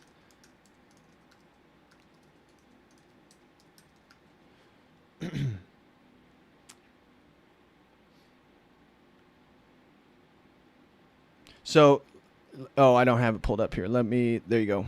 Okay, so like here's right here, the patriarchal pyramid of oppression. Destroy the patriarchy, not the environment, right? The patriarchy is destroying the world. This is, again, the framework of much of this goddess eco-feminist worldview. And so let's read what they have in their own worldview. This is the eco-feminism that I'm talking about. Now, oppression and abuse of the natural world does not begin or end with the Amazon rainforest. Quote, all forms of oppression are connected, unquote, and the structure of oppression must be addressed in its totality. The structure we speak of is the patriarchy. This triangular pyramid-shaped structure places one being above all else, leaving everything and everyone else essentially at the bottom. I believe it is best if we started at the top of this structure and work our way down. In modern times, and at least in the Western world, it is clear that the top of the pyramid of oppression stands the cis straight man. In America, it is clear that this is a white, Christian, American-born, cisgendered straight man, and below this apex lays all beings that do not fall directly into this description. But use your brains in knowledge of racism, colorism, sexism, homophobia, ableism, xenophobia, etc., to acknowledge some fall higher on the patriarchal scale than others. All of these categories and compartmentalizations matter because we have given them value, and the greater the value we attribute, the greater the power. With this power, the gatekeepers of the patriarchy have nearly made it their mission statement to limit the freedoms, opportunities, and prosperity of all beings that do not stand at the apex on the pyramid of oppression. Ecofeminism takes on the opposite stance. Thank God for the eco-feminists. Save us, please. Making it clear that all beings, human and otherwise, share in the natural tight... It should be, I think, right. I think they mistyped there. The natural right to be treated, respected, and praised equally for their natural importance, and that all living beings or things are radically interconnected on a grand scale that promotes the prosperity of all things. All other systems of structure that do not contribute to this natural truth are directly working against nature and the natural rights of all living things. The eco-feminist model deconstructs the deeply constructed patriarchal pyramid of oppression and places all living things on a spherical flat scale that measures all beings as equally important in their own right and to the prosperity and existence of all beings. And so this is where I want to highlight then this radical relativism, right? So when we get into especially this goddess worship stuff in the contemporary scene, so if you get into some of the goddess worship in ancient Greece, they'll still have objective truth. They'll still believe in Aristotle's theories of logic and rhetoric and ethics and all this different stuff. But in the contemporary time, the way that this stuff is implemented is literally the exact opposite of what I've talked about and described as the foul logocentrism. The foul logocentrism, this presupposition of logos, objective truth, language, logic, mathematics, all this different stuff. And so when it equates all beings to being equal, what it does is devolve man back to the status of an animal. Back to the status of the animal. And really, that's what all this goddess worship is. It's a de-evolution. Now, again, I'm not a Darwinian Wallace theory of evolution or anything like that, but obviously there's a sort of progress. I mean, if we believe in logos spermaticos, that we can see seeds of truth in different parts of world religion and mythology that eventually are foretelling, are prefiguring Christ in Orthodox theology, well, there is a sort of evolution, a cultural evolution there at least. But in their own framework, this ecofeminism, the contemporary way in which all this goddess stuff is being used, is it worships creation, it worships nature, it elevates animals to the status of mankind, and it takes man and mankind to the status of animals. And so it's funny how it keeps talking about rights. You know, ask these people, where are you getting your rights? What rights? What objective justification do you have for rights? Are you adopting a Christian moral framework? Is that how you're getting this? And unfortunately, because it's so relativistic, I would say most of these people are probably much more of a state-centered political system, so socialism, communism, this type of thing, where rights are given by the state. Rights are given by the state because there is no transcendent deity. There is no transcendent God that is giving you rights. In their worldview, yes, okay, says rights don't exist. Exactly. In their worldview, there is no objective rights. The rights are created by the state. Satan is in control of this world, this dominion. And so he runs these institutions. And so this inverted theology compared to our Orthodox theology worships this goddess, worships creation, and therefore allows the institutions which Satan, the evil one, the devil controls, to dictate what is and what is not a right. What is and what is not a right. So clearly a totally different way to go than how we would understand this stuff. So it's so interesting how they talk so objectively about the patriarchy, about men, about all those white cis Christian men. And you know what's also funny is these eco-feminists hate the white cis Christian man. Where exactly does he have all this power in American society? I am not seeing it, right? Is the white cis Christian man who has these traditional values, is he running all these corporations? Is he running the U.S. federal government? Is he behind the FBI and the CIA? Where is he? Where is he? Because I sure as hell like to see more of his pyramid of power, his pyramid of oppression. I haven't seen it. I don't even where exactly does it exist? At your evangelical church? I don't know. I don't know. So a key issue that most of us contribute to on a meal to snack to meal basis is the abuse, murder, and oppression of farmed animals. Oh my gosh. Can you believe these people are eating animals? So of course you see the eco-feminists, and this is where I need to reach out to Tristan at Primal Edge Health. We need to do a stream talking about, veganism, the eco-feminist movement, and again, this worship of nature, the de-evolution of man, devolving man to the status of animals, raising animals to the status of mankind, and therefore you can't eat animals, which again, what does it do? All research shows that it's deadly. Adopting a vegan diet is deadly. Now, I know that monks and stuff within Orthodoxy, they adopt vegan, vegetarian diets. I get it. But that lifestyle, the extreme asceticism of a monk, is not the general life of laity or should be promoted as the general life of a layperson at all. So just disband with that. But this idea that we shouldn't eat animals, and we can, and so it should be a separate argument. We can talk about the perniciousness of industrial farming, of how it abuses animals and stuff like that. Again, I'm not for that at all. But as an Orthodox Christian, as a man who is a Christian, God says, do not. What does he say? Do not say what's clean that I've deemed something to be clean, or something of that nature. I think Peter's the one who says something about not eating meat. That we're supposed to eat meat.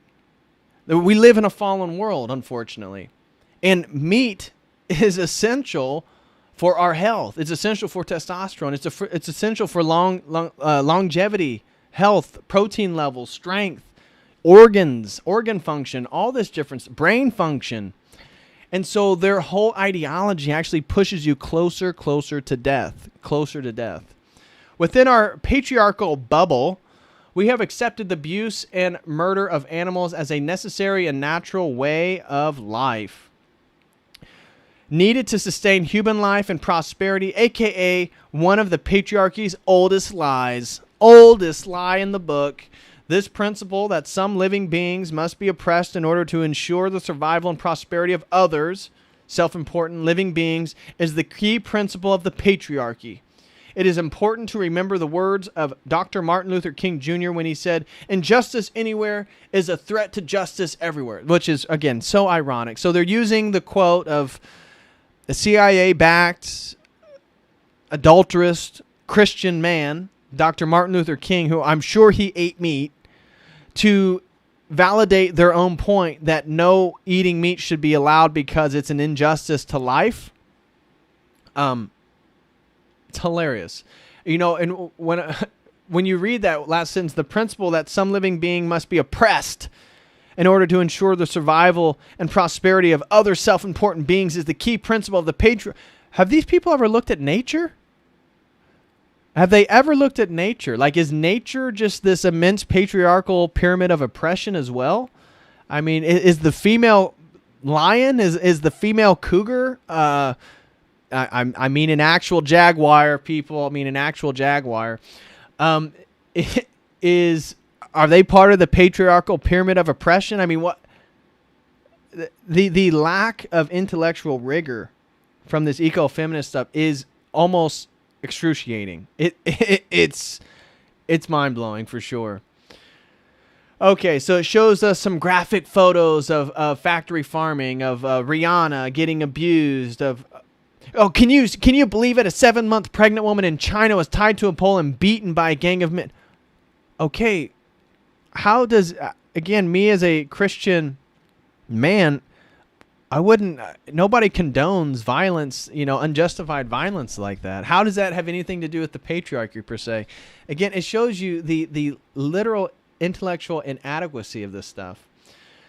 This is not to make any direct similarities to anything other than the violent abuse faced by living beings.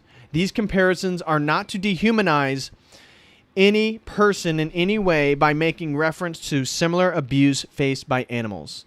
Now, I apologize if those images were disturbing, but they were necessary. And trust me, my quick Google search showed me much more graphic images of violence towards women and animals. However, it is not just cis women and animals that fall victim to the patriarchal pyramid of abuse and oppression. People of color, queer, and of trans people, children, and disabled people are abused just as often, at times maybe even more often. Day in and day out, many people, even though who could be considered potential victims, should overlook these factors and abusive patterns of our chosen existence and support this system of oppression, or more simply put, eat meat. Period. And so, I really do love this. I really do.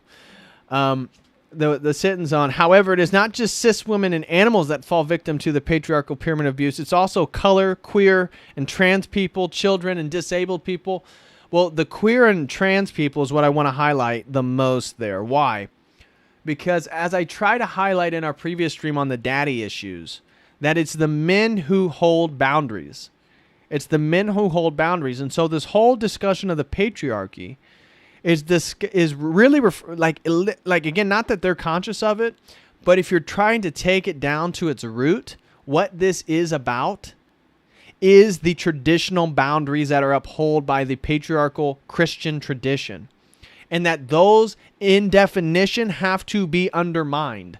That is what it's talking about. So it uses the rhetoric as the patriarchy, it uses the rhetoric of oppression, but oppression in this framework is literally just the promotion and the maintenance of traditional boundaries.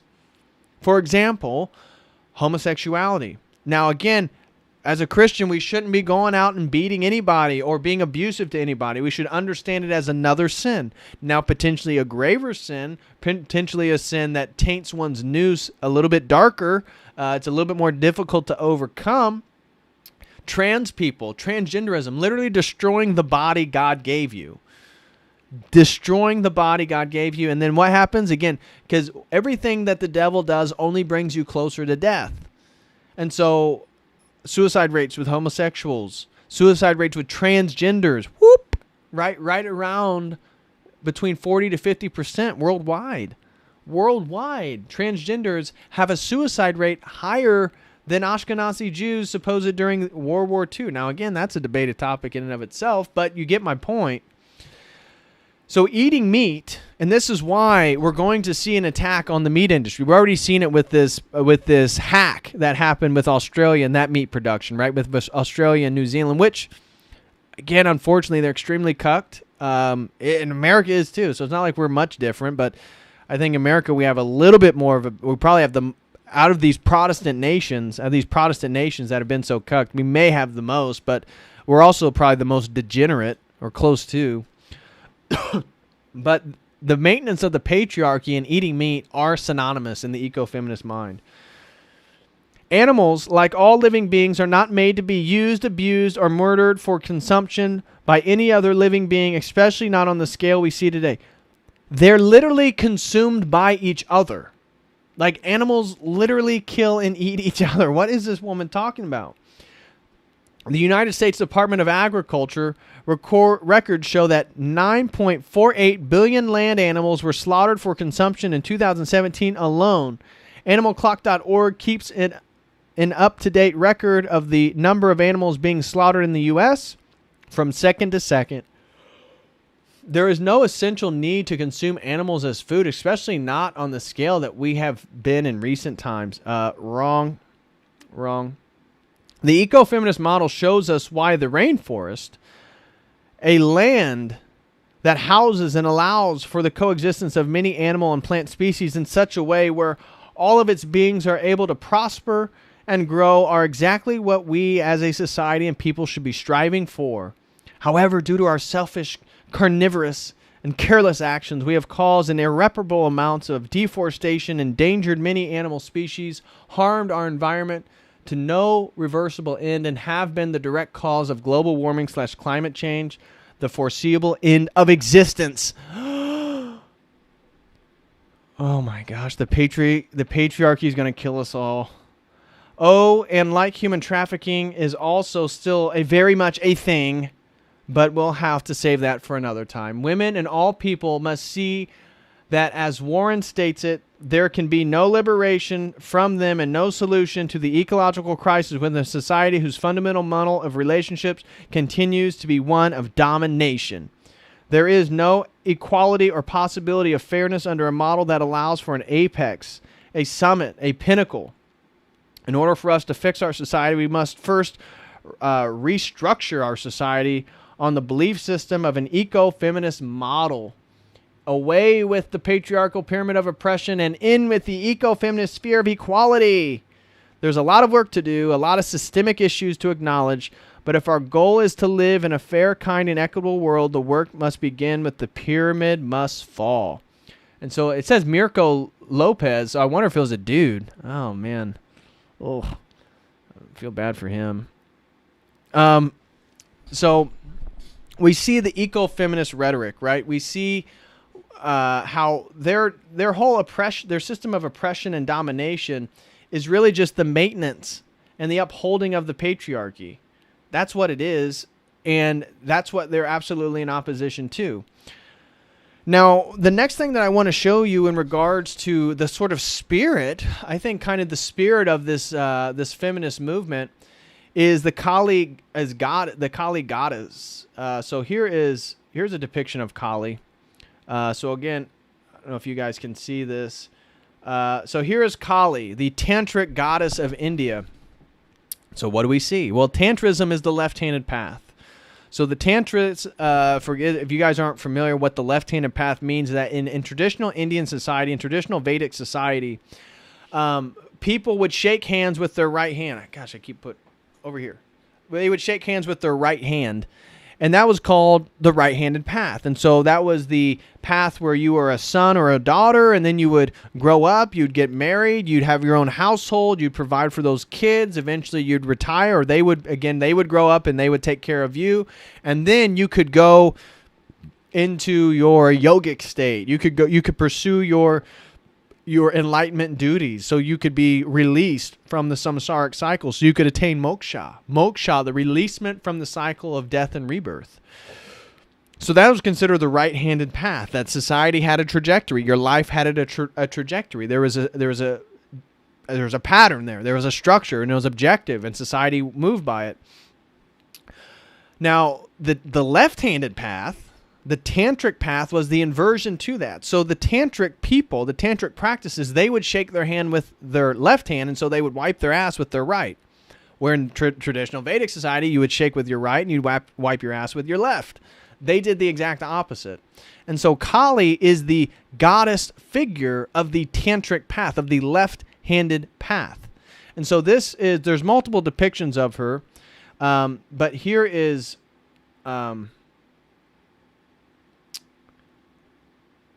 Here is, let me go back there.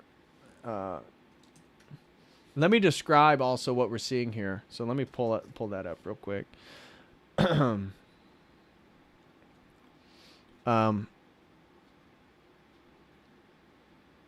Okay, so right here we're seeing the we're seeing the multi-armed version of Kali. Okay, so this is, there's multiple different depictions of this goddess figure. Now you see that she's standing on top of her husband. You're standing on top of her husband. Now again, in Hinduism, they have their own thing called the Trimurti.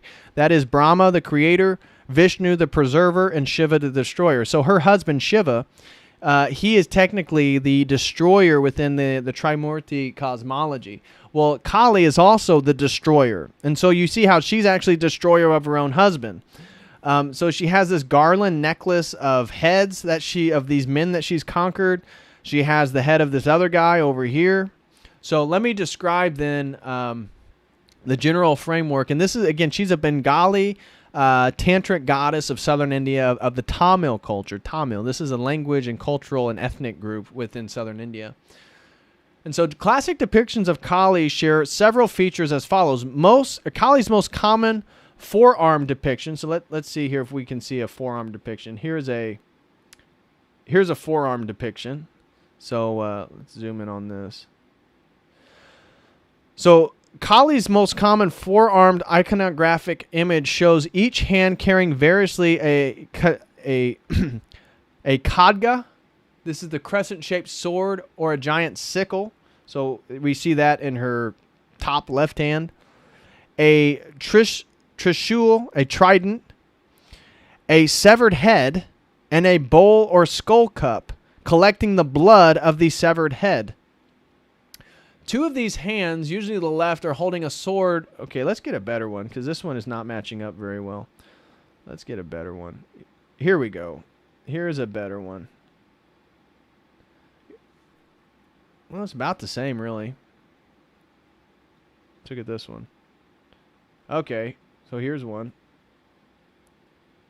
So, two of these hands, usually the left, are holding a sword and a severed head. The sword signifies divine knowledge, and the human head signifies human ego, which must be slain by divine knowledge in order to attain moksha. The other two hands, again, moksha is just a Sanskrit term for the releasement from the samsaric cycle of death and rebirth. Okay, the other two hands, usually the right, are in the abhaya, the fearlessness, or the virata, blessing mudras, which means her initiated devotees or anyone worshiping her with a true heart will be saved, as she will guide them here and in the hereafter. She has a garland consisting of human heads, variously enumerated at 108, an auspicious number in Hinduism, and the number of countable beads on a japa mala, or a rosary of repetition of mantras, or 51, which represents the Varnamala, or the garland of letters of the Sanskrit alphabet. Devanagari, Hindus believe, again, I'm not familiar with that. Hindus believe Sanskrit is a language of dynamism, and each of these letters represents a form of energy or a form of Kali. Therefore, she is generally seen as the mother of language and all mantras. She is often depicted naked, which symbolize her being beyond the covering of Maya. Maya is the illusionary veil of the world, which, since she is pure, being consciousness bliss, and far above Prakriti, she is shown as very dark, as she is Brahman in its supreme unmanifest state. She has no preeminent qualities. They will continue to exist even when the universe ends. It is therefore believed that the concepts of color, light, good, bad do not apply to her. Right. Good and bad does not apply to Kali. Go figure. Go figure. So and then you could get it. I'll let you do it if you want. You can get into the symbolism of Kali and stuff like that. But I say this figure, this sort of feminine figure, this goddess figure of energy, right? She's the embodiment of Shakti. Shakti is the sort of this divine, energetic, the field of energy itself within Hindu cosmology. She is the personification of that. She is the embodiment of that. So, anyway, I didn't want to go too deep into Kali, but I just wanted to show you guys that. I thought it was interesting. So now I want to get into, before we conclude today's stream, I did want to get into the Gaia worship. Now, I think this is the other facet of all this goddess worship stuff going on in our society, is the Gaia veneration, the Mother Nature and the Gaia hypothesis. So what am I talking about here? Well, first, what is Gaia? Let me show you what Gaia is. Gaia, and that term comes from Greek mythology, and is the personification of the earth itself, and one of the Greek primordial deities. Gaia is the ancestral mother, sometimes parthenogenic, of all life. She is the mother of Uranus, from whose sexual union she bore the Titans, the Cyclopses, and the giants, as well as of Pontus, from whose union she bore the primordial sea gods. Her equivalent in the Roman pantheon was Terra. Again, Terra is just another term for the earth.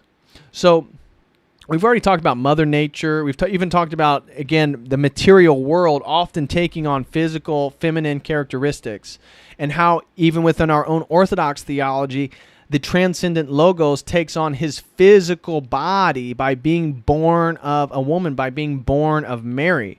But Mary obviously is outside a lot of these categories, these goddess categories. But I say the worship of Gaia is really a presupposition for a lot of the climate change activism we're seeing now.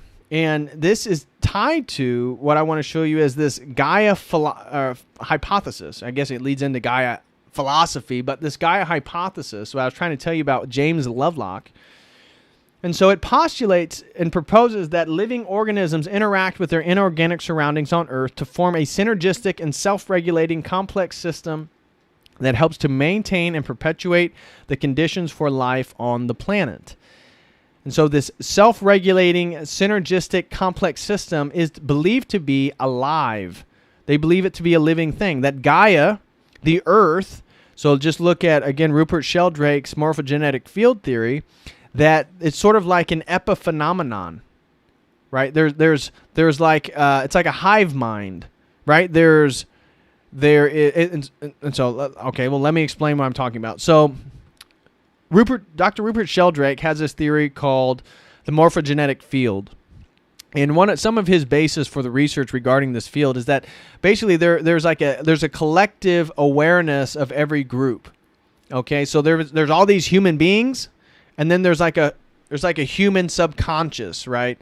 There's a collective human mind, if you will. So he did experiments with mice where he had them run some type of puzzle in Australia. And they ran it, and they weren't too successful running this particular puzzle. And so he had mice, totally different mice, not the same mice, run the same puzzle over in South Africa. So a different continent than Australia. And the mice ran it quicker. Then he would do the experiment on a different continent, somewhere else, and the mice ran the puzzle quicker. This idea led him to form what he calls the morphogenetic field theory, and that somehow there is a collective mind of the mice. And this is why the mice in Australia running it for the first time did it slower than the mice in South Africa, than the mice that do it somewhere else. This is also related or in relation to, even though the morphogenetic field theory was developed later than James Lovelock's Gaia hypothesis, it has a similar schematic. And that the Earth itself is the unification of all of these systems, all biological life, all biological processes, and therefore itself must be biological, therefore itself must be conscious, therefore the earth must be a living thing just as much as you and I are. This is kind of the basis for the Gaia hypothesis. The hypothesis was formulated by the chemist James Lovelock and co-developed by the microbiologist Lynn Margulis in the 1970s. Lovelock named the idea after Gaia, the primordial goddess who personified the earth in Greek mythology. In 2006, the Geological Society of London awarded Lovelock the Wollaston Medal in part of his work for the Gaia hypothesis. Topics related to the hypothesis include how the biosphere and the evolution of organisms affect the stability of global temperature, salinity of seawater, atmospheric oxygen levels, and the maintenance of a hydrosphere or a liquid water, and other environmental variables that affect the habitability of Earth. The Gaia hypothesis was initially criticized for being teleological and against the principles of natural selection. But later refinements aligned the Gaia hypothesis with the ideas from the fields such as Earth system science, biogeochemistry, and systems ecology. Lovelock also described the geophysiology of the Earth. Even so, the Gaia hypothesis continues to attract criticism today, and many scientists consider it to be a weakly supported by or at odds with the available evidence. Yes, so despite this, and James Lovelock, let me point out, he did not take it to the extremes that the eco-feminists, that a lot of the goddess-centered, the neo-pagans, the pagans, the Wiccans, where they have taken this idea. They have taken this idea to re-substantiate the goddess worship because Earth itself is alive. See, this God we can touch. This goddess we can talk to. This goddess we know exists. Your Trinity, well, shoot, we don't have to have faith in that because we can touch this God. And so this is where they have taken this framework. Now, again, James Lovelock was not necessarily where I'm trying to highlight these people are, but this theory, the Gaia hypothesis, actually attained a lot of criticism by the Academy and really doesn't really have a strong footing in academia anymore. Though it's still talked about. It's a nice idea. Some people claim, again, that the Academy has a bias within it and it has a reason to not accept something like the Gaia hypothesis. But again, that's neither here nor there.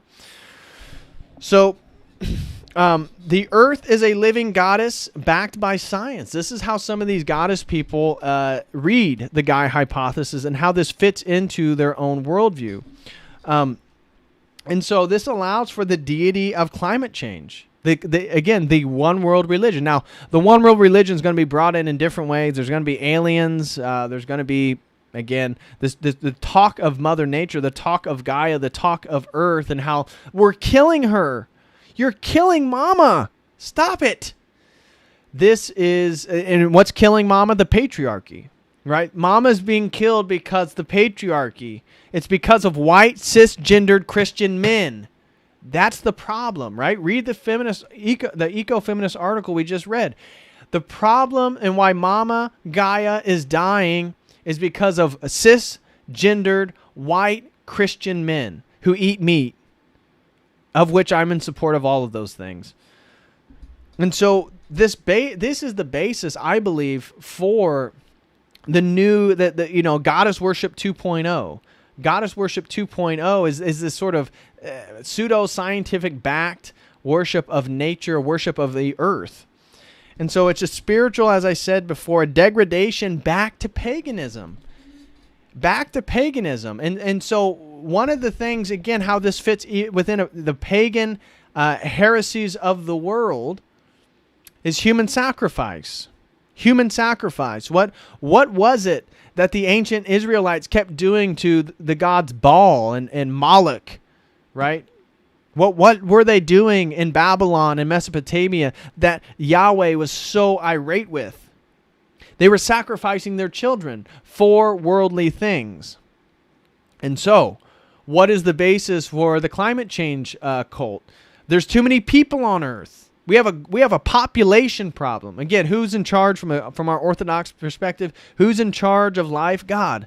God is the source of all life. God's permitted any being, any baby, any human that is on this planet, God has given it permission. God is the source of its life.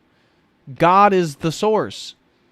And so the demonic world that we're up against, we got to depopulate the planet. Now, of course, we already see how they're using the stabbies to sterilize people, and that's going to be a major problem because within one generation, we're going to see a lot of people unable to have babies, and it's going to do a lot of the work for them without directly killing people.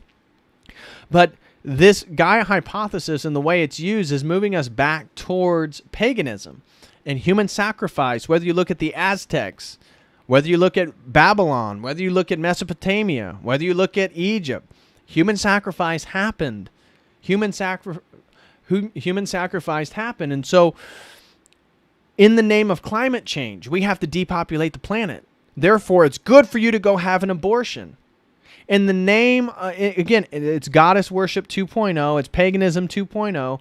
So the same human sacrifice, the same ritual sacrifice to the evil one occurs in the name of protecting Earth, in the name of protecting Gaia, as it did to Moloch, as it did to Baal back in the day. It's the same spiritual degradation. It's the cultural degradation. It's moving us backwards in time. Again, progressivism is the progressive movement away from God. The progressive movement away from God. And so how is all this stuff embodied? In what's called the goddess movement. The goddess movement.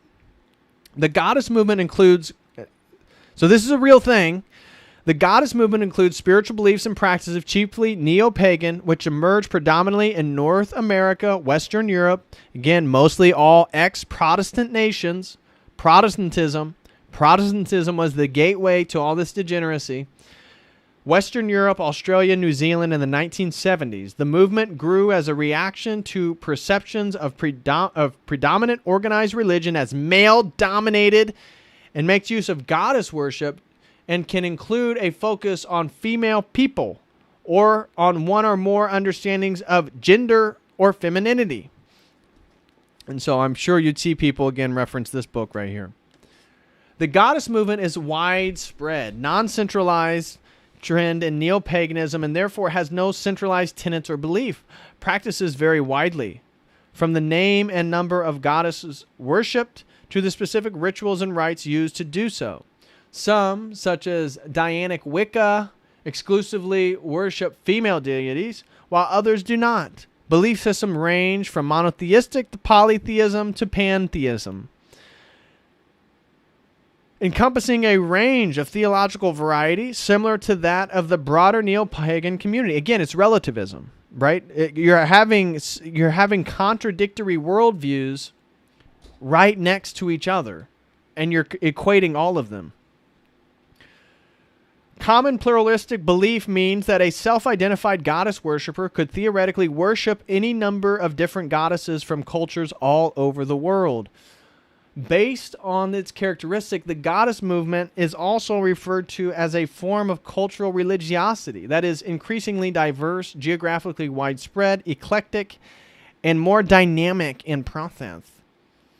Okay, so as you can imagine, its background is tied to feminism.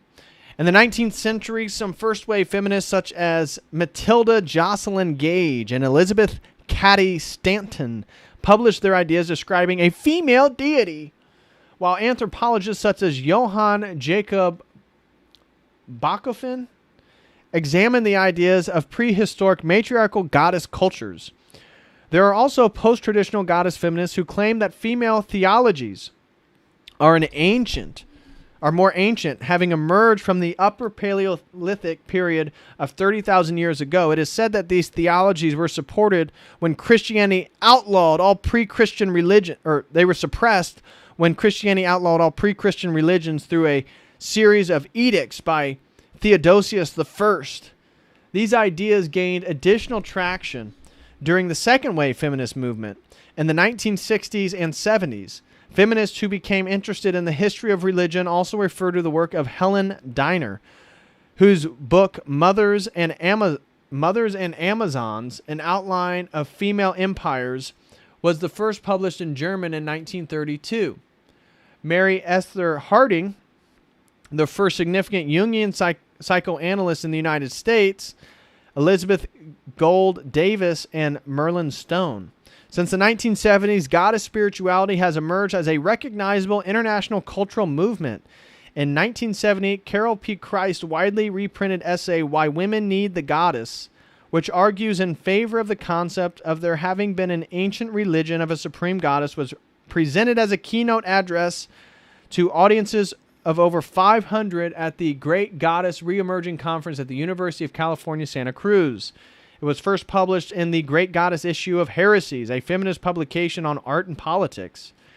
Carol P. Christ also co-edited the classic feminist religion anthologies Weaving the Visions, New Patterns in Feminist Spirituality, and Women's Spirit Rising. The latter included her essay, Why Women Need the Goddess.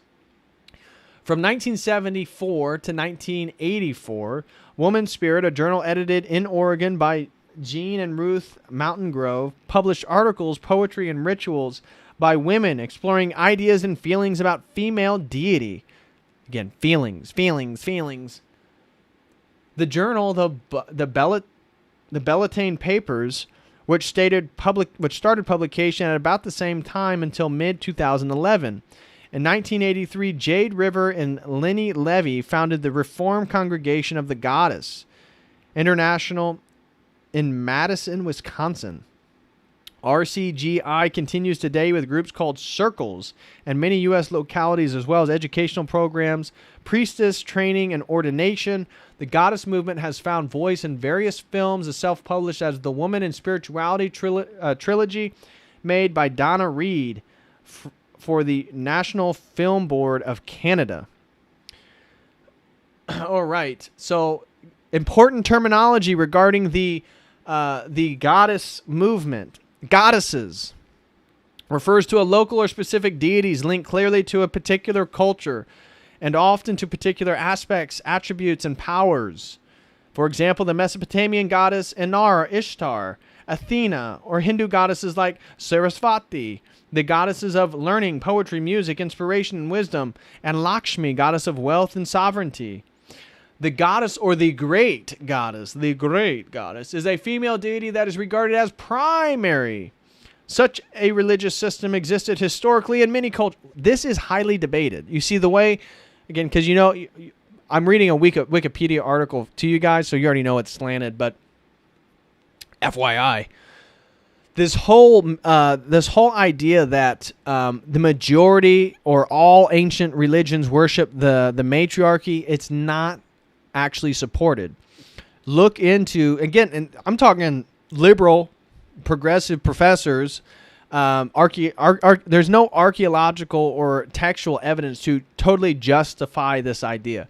This is just a general concept that has gained traction, that human religious evolution started with somehow the worship of the great feminine or multiple deities, the feminine, this type of thing, and it slowly progressed towards the masculine, towards this transcendent all-father, which they're against because that's the patriarchy. Such a religious system existed historically in many cultures, though not under the same names and not necessarily with the same traits. If there is a male god, he is often seen as her equal, his powers deriving from her. These terms are not usually understood to refer to a single deity that is identical across cultures, but rather a concept common in many cultures. Okay, we don't have to go much further there. Goddess spirituality. What is that? Well, this is sometimes used as a pseudonym for goddess movement, and sometimes as the spiritual practice that is part of the goddess movement. It could also refer to the goddess movement's ethos, particularly when used to construct Christianity as the diametrical opposite of the goddess. Right, exactly. Isn't it funny? Look how Islam, these women want to talk about how women's rights and all this. Okay, fine, whatever. And Islam's based in multiple ways. But isn't it funny how it's always Christianity? It's always Christianity that's the problem. It's always Christian. And it's not like Christianity is that strong in the world right now. Right? It's not like Christianity's standing on two legs and he's ready to fight. I mean, Christendom regarding including Catholicism, Protestantism, and Orthodoxy, it's fairly weak. It's fairly weak. So it's funny how it's construct Christianity as the diametrical opposite of the goddess. Here the term becomes a distinguishing concept that sets the movement apart from Christianity with little room for overlap. What? Okay, so goddessing. This is a term that they use in the goddess movement. Is a recent contribution to goddess vocabulary, possibly derived from the British journal of the same name, following from Mary Daly's suggestion that the deity is too dynamic, too much in process and changing continually to be a noun, and should better be spoken of as a verb. Goddessing may also mean goddess culture, goddess way of life, goddess practice, and my goddessing as in my individual interpretation and experience of goodness, or goddesses, or goddess, my experience of goddess. The vocabulary has gone to hell when you read this stuff. Priestess refers to a woman who dedicates themselves to one or more goddesses. It may not include leadership of a group, and it may or may not include legal ordination. The analogous term for men is, quote, priest. However, not everyone who dedicates themselves to the goddess or goddesses calls themselves a priestess or a priest. And this is the one that I really love, guys. Theology. Right, they're trying to. So we call it theology because theos is about Dios. It's about God, and so it has a masculine based on the Greek there. Well, they are taking things back into their own hands, and so they have it as theology. Theology is a term whose first use is in the context of feminist analysis of religion and discussion of goddess. Is usually credited to Naomi Goldenberg. I wonder what her ethnic and religious association is. Who used the term in her book, Changing of the Gods. It substitutes the Greek feminine prefix thea for the supposedly generic use of the masculine prefix theo. It refers to the activity of determining the meaning of goddess as opposed to theology, which reflects on the meaning of God, frequently used to mean analysis of goddess thought and mysticism. It can also be used more liberally to mean any kind of divine, not just deity divine, as in meditation, ethics, and pragmatics. Good Lord. Good Lord. If I had the energy, I would read more of this stuff to you. I can't take a whole lot more. But we could read the Earth Goddess here since that one relates to what we were just talking about with Gaia. And then we'll probably wrap up today's stream. So please smash that like, guys, if you haven't. If you just came in, smash that like. So the last section, again, I do recommend looking at this theology. If you can stomach it or you're looking for a good laugh, feel free to look through this and theology and look at the theology of the goddess movement. And so Earth as goddess, it reads, many people involved in the goddess movement regard the Earth as a living goddess. For some, this may be a figurative, for others literal. Yeah, and that's why I was trying to hype the Gaia hypothesis. This literal belief is similar to the proposed by Gaia hypothesis, and the goddess name Gaia is sometimes used as a synonym for the Earth. For the goddess movement practitioners, Gaia personifies the entire earthly ecosystem. It is the means to achieve harmonic symbiosis, or the wholeness and balance within the natural worlds and physical environment. Many of those in the goddess movement become involved in eco-feminism and are concerned with environmental and ecological issues. Goddess movement adherents claim the hierarchical scheme giving humans dominion over the earth and nature has led to lack of respect and concern for the earth, and thus to what scientists identify as environmental crisis, such as global warming. Oh my God. I told you, it's the damn patriarchy. They do it every time. They kill mama.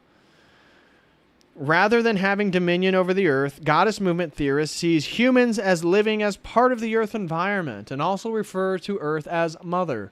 Here, humans are considered on equal level with non-human inhabitants, since all must be accorded to the same moral and religious consideration, respect, and reverence. Yes, because we all know the high moral integrity of the wildebeest out in the African grasslands. We all know how morally benevolent the lion prides on the Serengeti are. Yes. I hope to have the morality of the grizzly bear up in Alaska. Yes. Again, this stuff is so ignorant. It's ridiculous. Some, such as Monica, Sojo, I don't know how to pronounce her last name, cite that this focus on the environment is one of the aspects that distinguishes the goddess movement with the New Age movement. It's really not that different.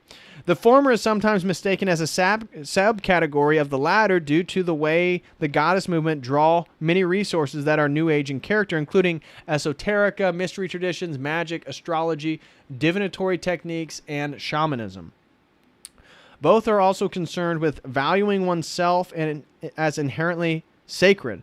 The goddess movement, on the other hand, is equally concerned with valuing the environment, including its human and non-human inhabitants. This attitude towards the environment is reflected in the way the movement view the concepts of femaleness, the deity, and politics. In comparison to the traditional theology where God is placed at the top of the hierarchical system, ruling over man and nature, the movement maintains that humanity and divinity must not be distinguished from nature, or the earth is the body of the goddess, and all beings are interconnected in the web of life. Okay, so you get it. Reclaiming Witchcraft is an organization of the feminist modern witchcraft, aiming to combine the goddess movement with political activism. Again, does this not just perfectly bring together everything I was trying to highlight about the divine feminine, magic, self-worship, nature worship, all this different stuff? It does. Thank you. I appreciate you recognizing that. Thank you. Yes, it does. Aiming to combine the goddess movement with political activism and peace and anti-nuclear movements. Reclaiming was founded in 1979 in the context of Reclaiming Collective by two neo-pagan women of Jewish descent. Starhawk, of which she went to the Graduate Theological Union where I'm getting my PhD. Starhawk is a very important, I think she's still alive. She's a very important woman in the neo-pagan movement. I think all her diaries and stuff is over at the GTU. So there's women there that were all about reading and studying Starhawk and her works. So Miriam Simos and Diane Baker, in order to explore and develop feminist neo-pagan emancipatory rituals. Oh, yes. Feminist rituals. The specific period of its founding can be traced back to the civil action during the 1970s called Diablo Canyon Protest, which opposed the construction of a nuclear plant. Today, the organization focuses on progressive social, political, and environmental and economic activism. Reclaiming integrates magic, rituals, and instruction to its political activism. For instance, followers perform the spiral dances during the protest meeting against the World Trade Organization and other agencies of globalization. Like they're not against globalization. The reclaiming also encourages the members to seek knowledge and enlightenment towards the movement, since it does not claim a monopoly on the so-called Wiccan truth. So you got it. You got it. So guys, that basically is going to conclude the stream today. Thank you, everybody who's here. I'm going to get into the super chat. So basically what we talked about was we got into some 7 important psychological archetypes, looking at Greek goddesses for our examples. We looked at Artemis, the independent woman, the spirit of the goddess in the hunt, in the hunt. So the sort of independent spirit woman archetype. We looked at Athena as the goddess of wisdom and craft, the sort of more logically oriented woman. We looked at Hestia, the goddess of the hearth and temple. We looked at Hera, the goddess of marriage, that sort of traditional feminine archetype that matches the masculine, and it's all about family and order. We looked at Demeter as the nurturing mother goddess of agriculture, Persephone, the goddess of the underworld, and Aphrodite, the goddess of love, beauty, and sex.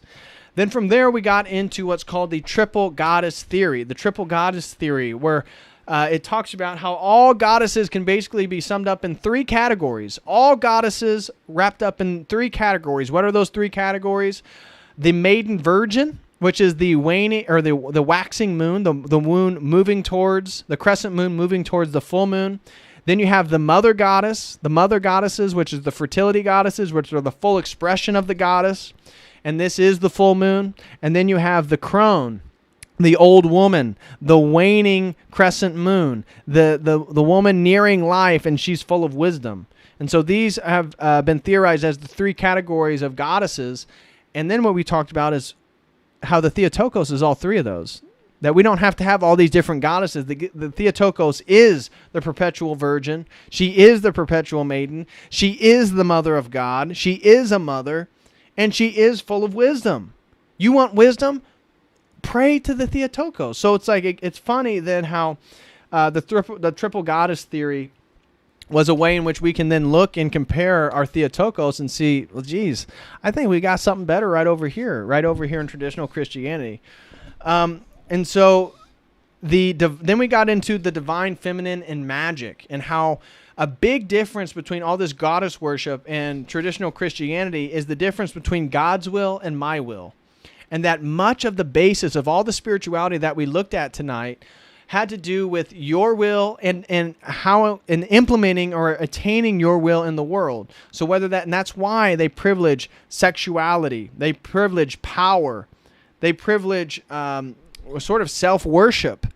They privilege this concept of freedom, meaning not having a child or not having children and not being submissive to a man in a nuclear family. So we talked about how, generally speaking, purity, chastity, and submission, wife and motherhood, more so the wife side. Motherhood is emphasized in this goddess stuff, but more so the purity, chastity, submission, and wife. You're not going to get any of that in this goddess movement, in this goddess worshiping. You're not going to get any of the characteristics that we look up to, that the virtues, the feminine virtues. You're not going to get any of that. What you're going to get instead is physical desires, power, sexuality, and this idea of freedom. That's what this is all about. And the way in which these women express their divinity is through magic. It's through magic, which is essentially the demonic means of manipulating reality for one's own desire, not allowing God's will and his mysteries to give you or grace you with the things that he deems you worthy to have. So this was a big difference. And then we tied that back into full circle with Gaia worship, the Gaia hypothesis by James Lovelock, and modern eco-feminism. So that was today's stream. I hope everybody enjoyed that. Now I will check out some of the super chats real quick. Looks like our first super chat. Here, I'll refresh these as I read them. My first super chat was from Gen Z Philosophy, who super chatted $4.99, and he says, "Do you have any recommendations for acknowledging Christ in the face of people who seem to lack reason and are crystal and astrology people?" Gen Z Philosophy. Wow, that's a good question and a tough one. Do I have any recommendation for acknowledging Christ in the face of people who seem to lack reason and are crystal and astrology people? Gen Z Philosophy, I would have to say that, again, that is a really, really tough one, because in my day-to-day life, generally speaking, I don't try to convert many people. I may talk about these ideas with people who, again, you have to always meet people where they're at. You always have to meet people where they're at. And if you're engaging somebody who's into crystals, astrology, and they're not very rational, making rational logical arguments, using theological arguments, or using scripture definitely isn't going to work. I would say, the way you could introduce Christ is potentially you could appeal to the things they already believe in: compassion, mercy, these types of things, love. I guess the best way, in my general approach to apologetics, is to use the language of the people you're trying to talk with. So don't meet somebody using Orthodox terminology and theology when they're a New Ager. What you want to do is use the language that they have, but representing the ideas of what you believe. That's what I try to do generally. But if I'm on a one-on-one or I'm trying to do apologetics with somebody. So if you're with somebody who's not rational, who's into crystals and into astrology, you're going to have to find some type of bridge where you guys can connect. I would assume compassion, mercy, love, these might be rhetorical bridges you can build and talk about how Christ fulfills these. I wouldn't appeal to Scripture too much. That's a big turnoff for most people. A lot of people get turned off as soon as you start using Scripture too much, or you say Jesus, Jesus, Jesus too much. So my personal suggestion is to try to use their language. Try to use their language. Ask them potentially how they believe. How do they believe astrology is objective? Who created the universe? How was the universe created? Maybe probing questions like that. It would be a useful way. I'm not sure. Again, you have to meet people where they're at, and if they're not interested whatsoever, you have to give up. You have to just pray for them. You can't. Apologetics cannot be forced on people. Again, that's why it's more of a building. It's a bridge building process. Apologetics is a bridge building process. Not everybody's going to cross that bridge. Most people probably aren't going to cross that bridge, but you have to build that bridge. And so, again, depending on their reaction to you and to Christ, I would say try to meet them where they're at using their language, but don't force it on them, because most people aren't necessarily going to be too receptive. But Gen Z Philosophy, thank you so much, brother, for the $4.99. Again, that is a tough question. Just my general advice is try to always meet people where they're at, and don't expect them to move.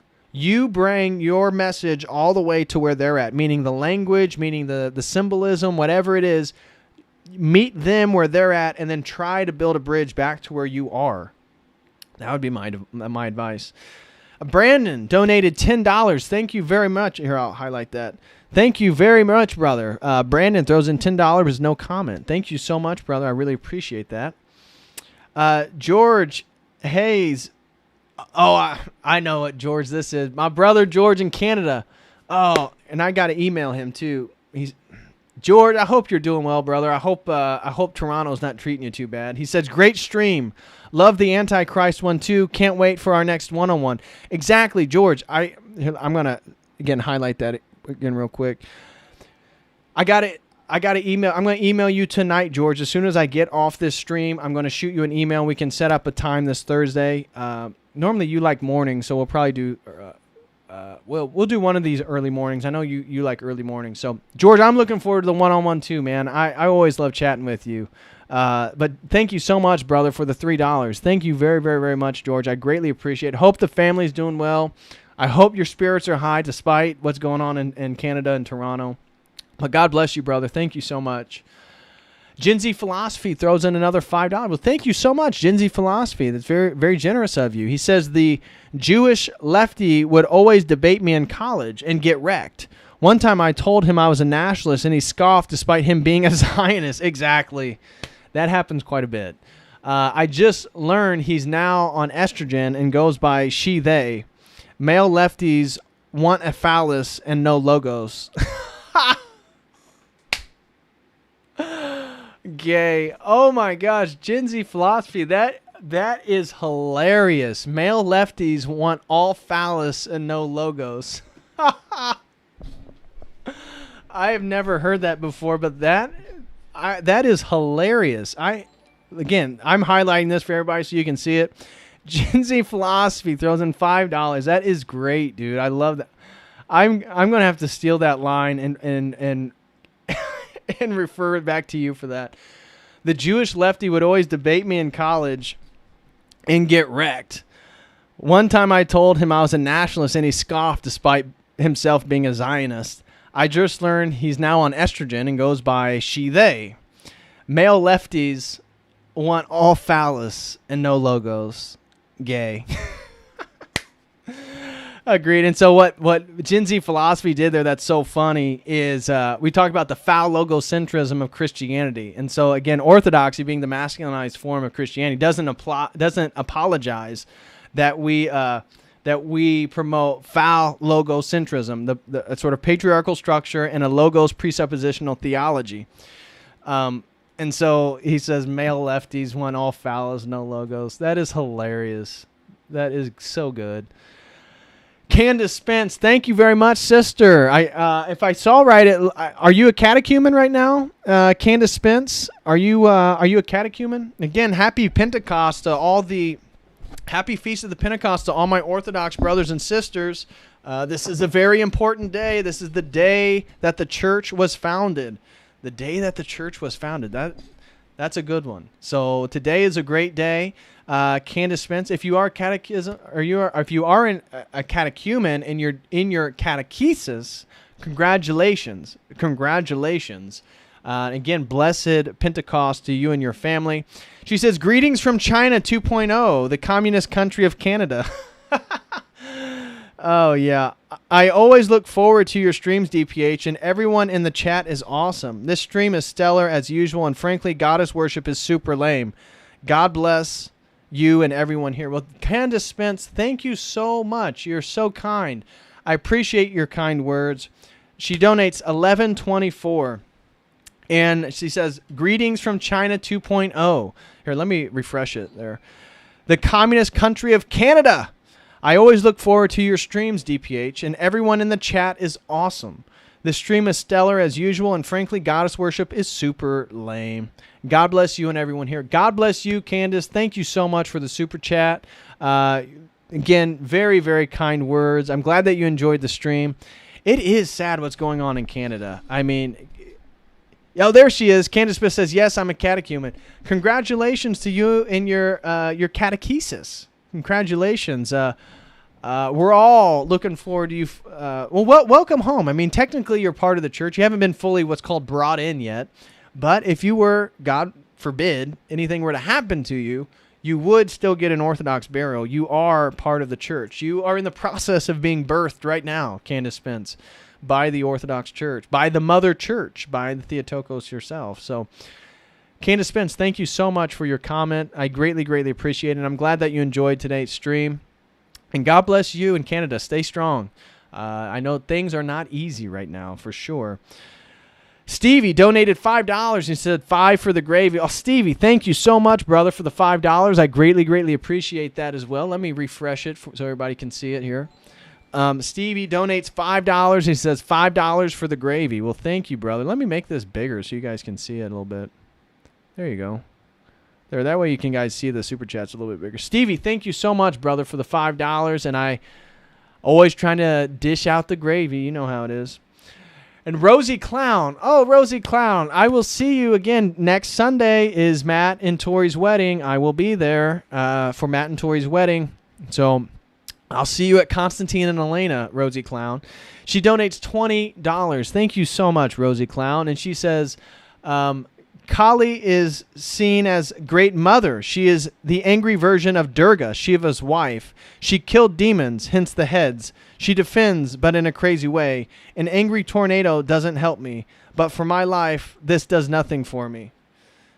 Great point. Great point, Rosie Clown. Let me highlight that again and read this. Rosie Clown, again, I will be at Constantine and Elena. Looking forward to the wedding with Matt and Tori. I'll be there. Kali is seen as a great mother.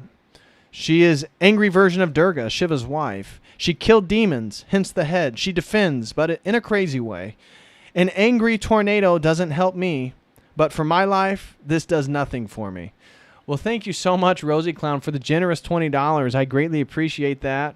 God bless you and your family. Again, happy Father's Day to everyone. Happy Feast of the Pentecost to all my Orthodox brothers and sisters. Hope you guys are having a blessed, blessed Sunday, the day that God has made for sure, the Lord's Day. And so that looks like all the super chats that are coming in. Candace says, thanks, DPH. Thank you, Candace, again for the super chat. I greatly appreciate it. Gen Z Philosophy says, ain't no goddesses. Oh, Pano's here. Shout out to our good brother Pano. And Rosie Clown, again, thank you so much for that generous super chat. Thank you very, very much, Rosie Clown. And I got to say, too, I have had a couple compliments on the community here with Church of the Eternal Logos that I am so thankful for. Again, we got really good moderators. We have such good group of people. I've had multiple people that aren't necessarily, some of them don't even message in the live chat, but they've commented on how much they like our community. And so I just want to give everybody a sort of round of applause in the Church of the Eternal Logos, the COTEL community. Thank you guys so much. I know multiple people who mention, how much they love the live chat and the commenters. They don't, and what's funny is we don't even know, well, I know some of you guys in person, at least the ones that went to the trad. I know Pano for sure. But it's so great that, again, our love for Christ, Orthodoxy, just the general message I try to put out has brought such good people together. So I just want to thank everybody in the live chat, everybody in the community. Thank you guys for being such good people and good folk. Also, again, before I hop off here, just a special thanks for everybody who contributed tonight. Special thank you to Gen Z Philosophy. Special thank you to Brandon. Special thank you to George. Looking forward to our one-on-one, brother. Special thank you to Candace Spence. Special thank you to Stevie. Special thank you to Rosie Clown. Oh, yes. Dr. Klaus Schwab. Great. He says, don't forget the Telegram. Guys, you got to join our Telegram page. We have so much fun over in Telegram. You like the live chat? Come over to the group chat. Here, I just shared the link in the live chat. Click that Linktree link and hop into our Telegram pages. We have a group chat that's a lot of fun, guys. Hop over to the group chat. It's a lot of fun. Again, that link is right there in the live chat. It's the Linktree link. You click on that, you have links to all my social media and the 2 Telegram channels. We have my Telegram channel where I post all my streams probably about 4 hours before I go live. I share all my streams there. And then we have a group chat, and the group chat is a lot of fun. So just wanted to share that. Again, thank you, everybody. Have a wonderful feast of the Pentecost. Happy Father's Day. Happy day to all the fathers out there, and for us future fathers. Looking forward for this to be a great day. John Anand says, have you read Religion of the Apostles by Father Seraphim de Young yet? It would be a good review topic. John Anand, no, I have not. I think that might be the book that Witkoff is reading right now. So I have not read that. In fact, I just had 3 books come in the mail that I wanted to dive into. I got the Festal Orations from Gregory Nazianzus, Saint Gregory the Great. I got Saint Basil on Christian ethics. Again, these might be some good stream topics here in the future. I got another one by Saint John Chrysostom and the letters of Saint Olympia. And then I got this one by Saint Sophrony on prayer. They're having a big sale, and these were the ones I just grabbed quickly, but I'm always adding to my book collection. I love buying books. So yeah, so I have not read Stephen DeYoung yet, but anyways, guys, I will hop off, and I will see you guys next time. So don't forget, tomorrow, Father Peter Hears will be on the stream at 7 o'clock p.m. Eastern Standard Time. Father Peter Hears will be on the stream at 5 o'clock p.m. Eastern Standard Time tomorrow night. It'll be tons of fun. We'll be getting deep into the weeds, talking about orthodoxy, the COVID pandemic, masculinity, all types of stuff. So don't miss it. Again, Father Peter Hears will be on the stream tomorrow night at 7 p.m. So with that being said, guys, I'm going to hop off, and I will see you tomorrow. So until then, as always,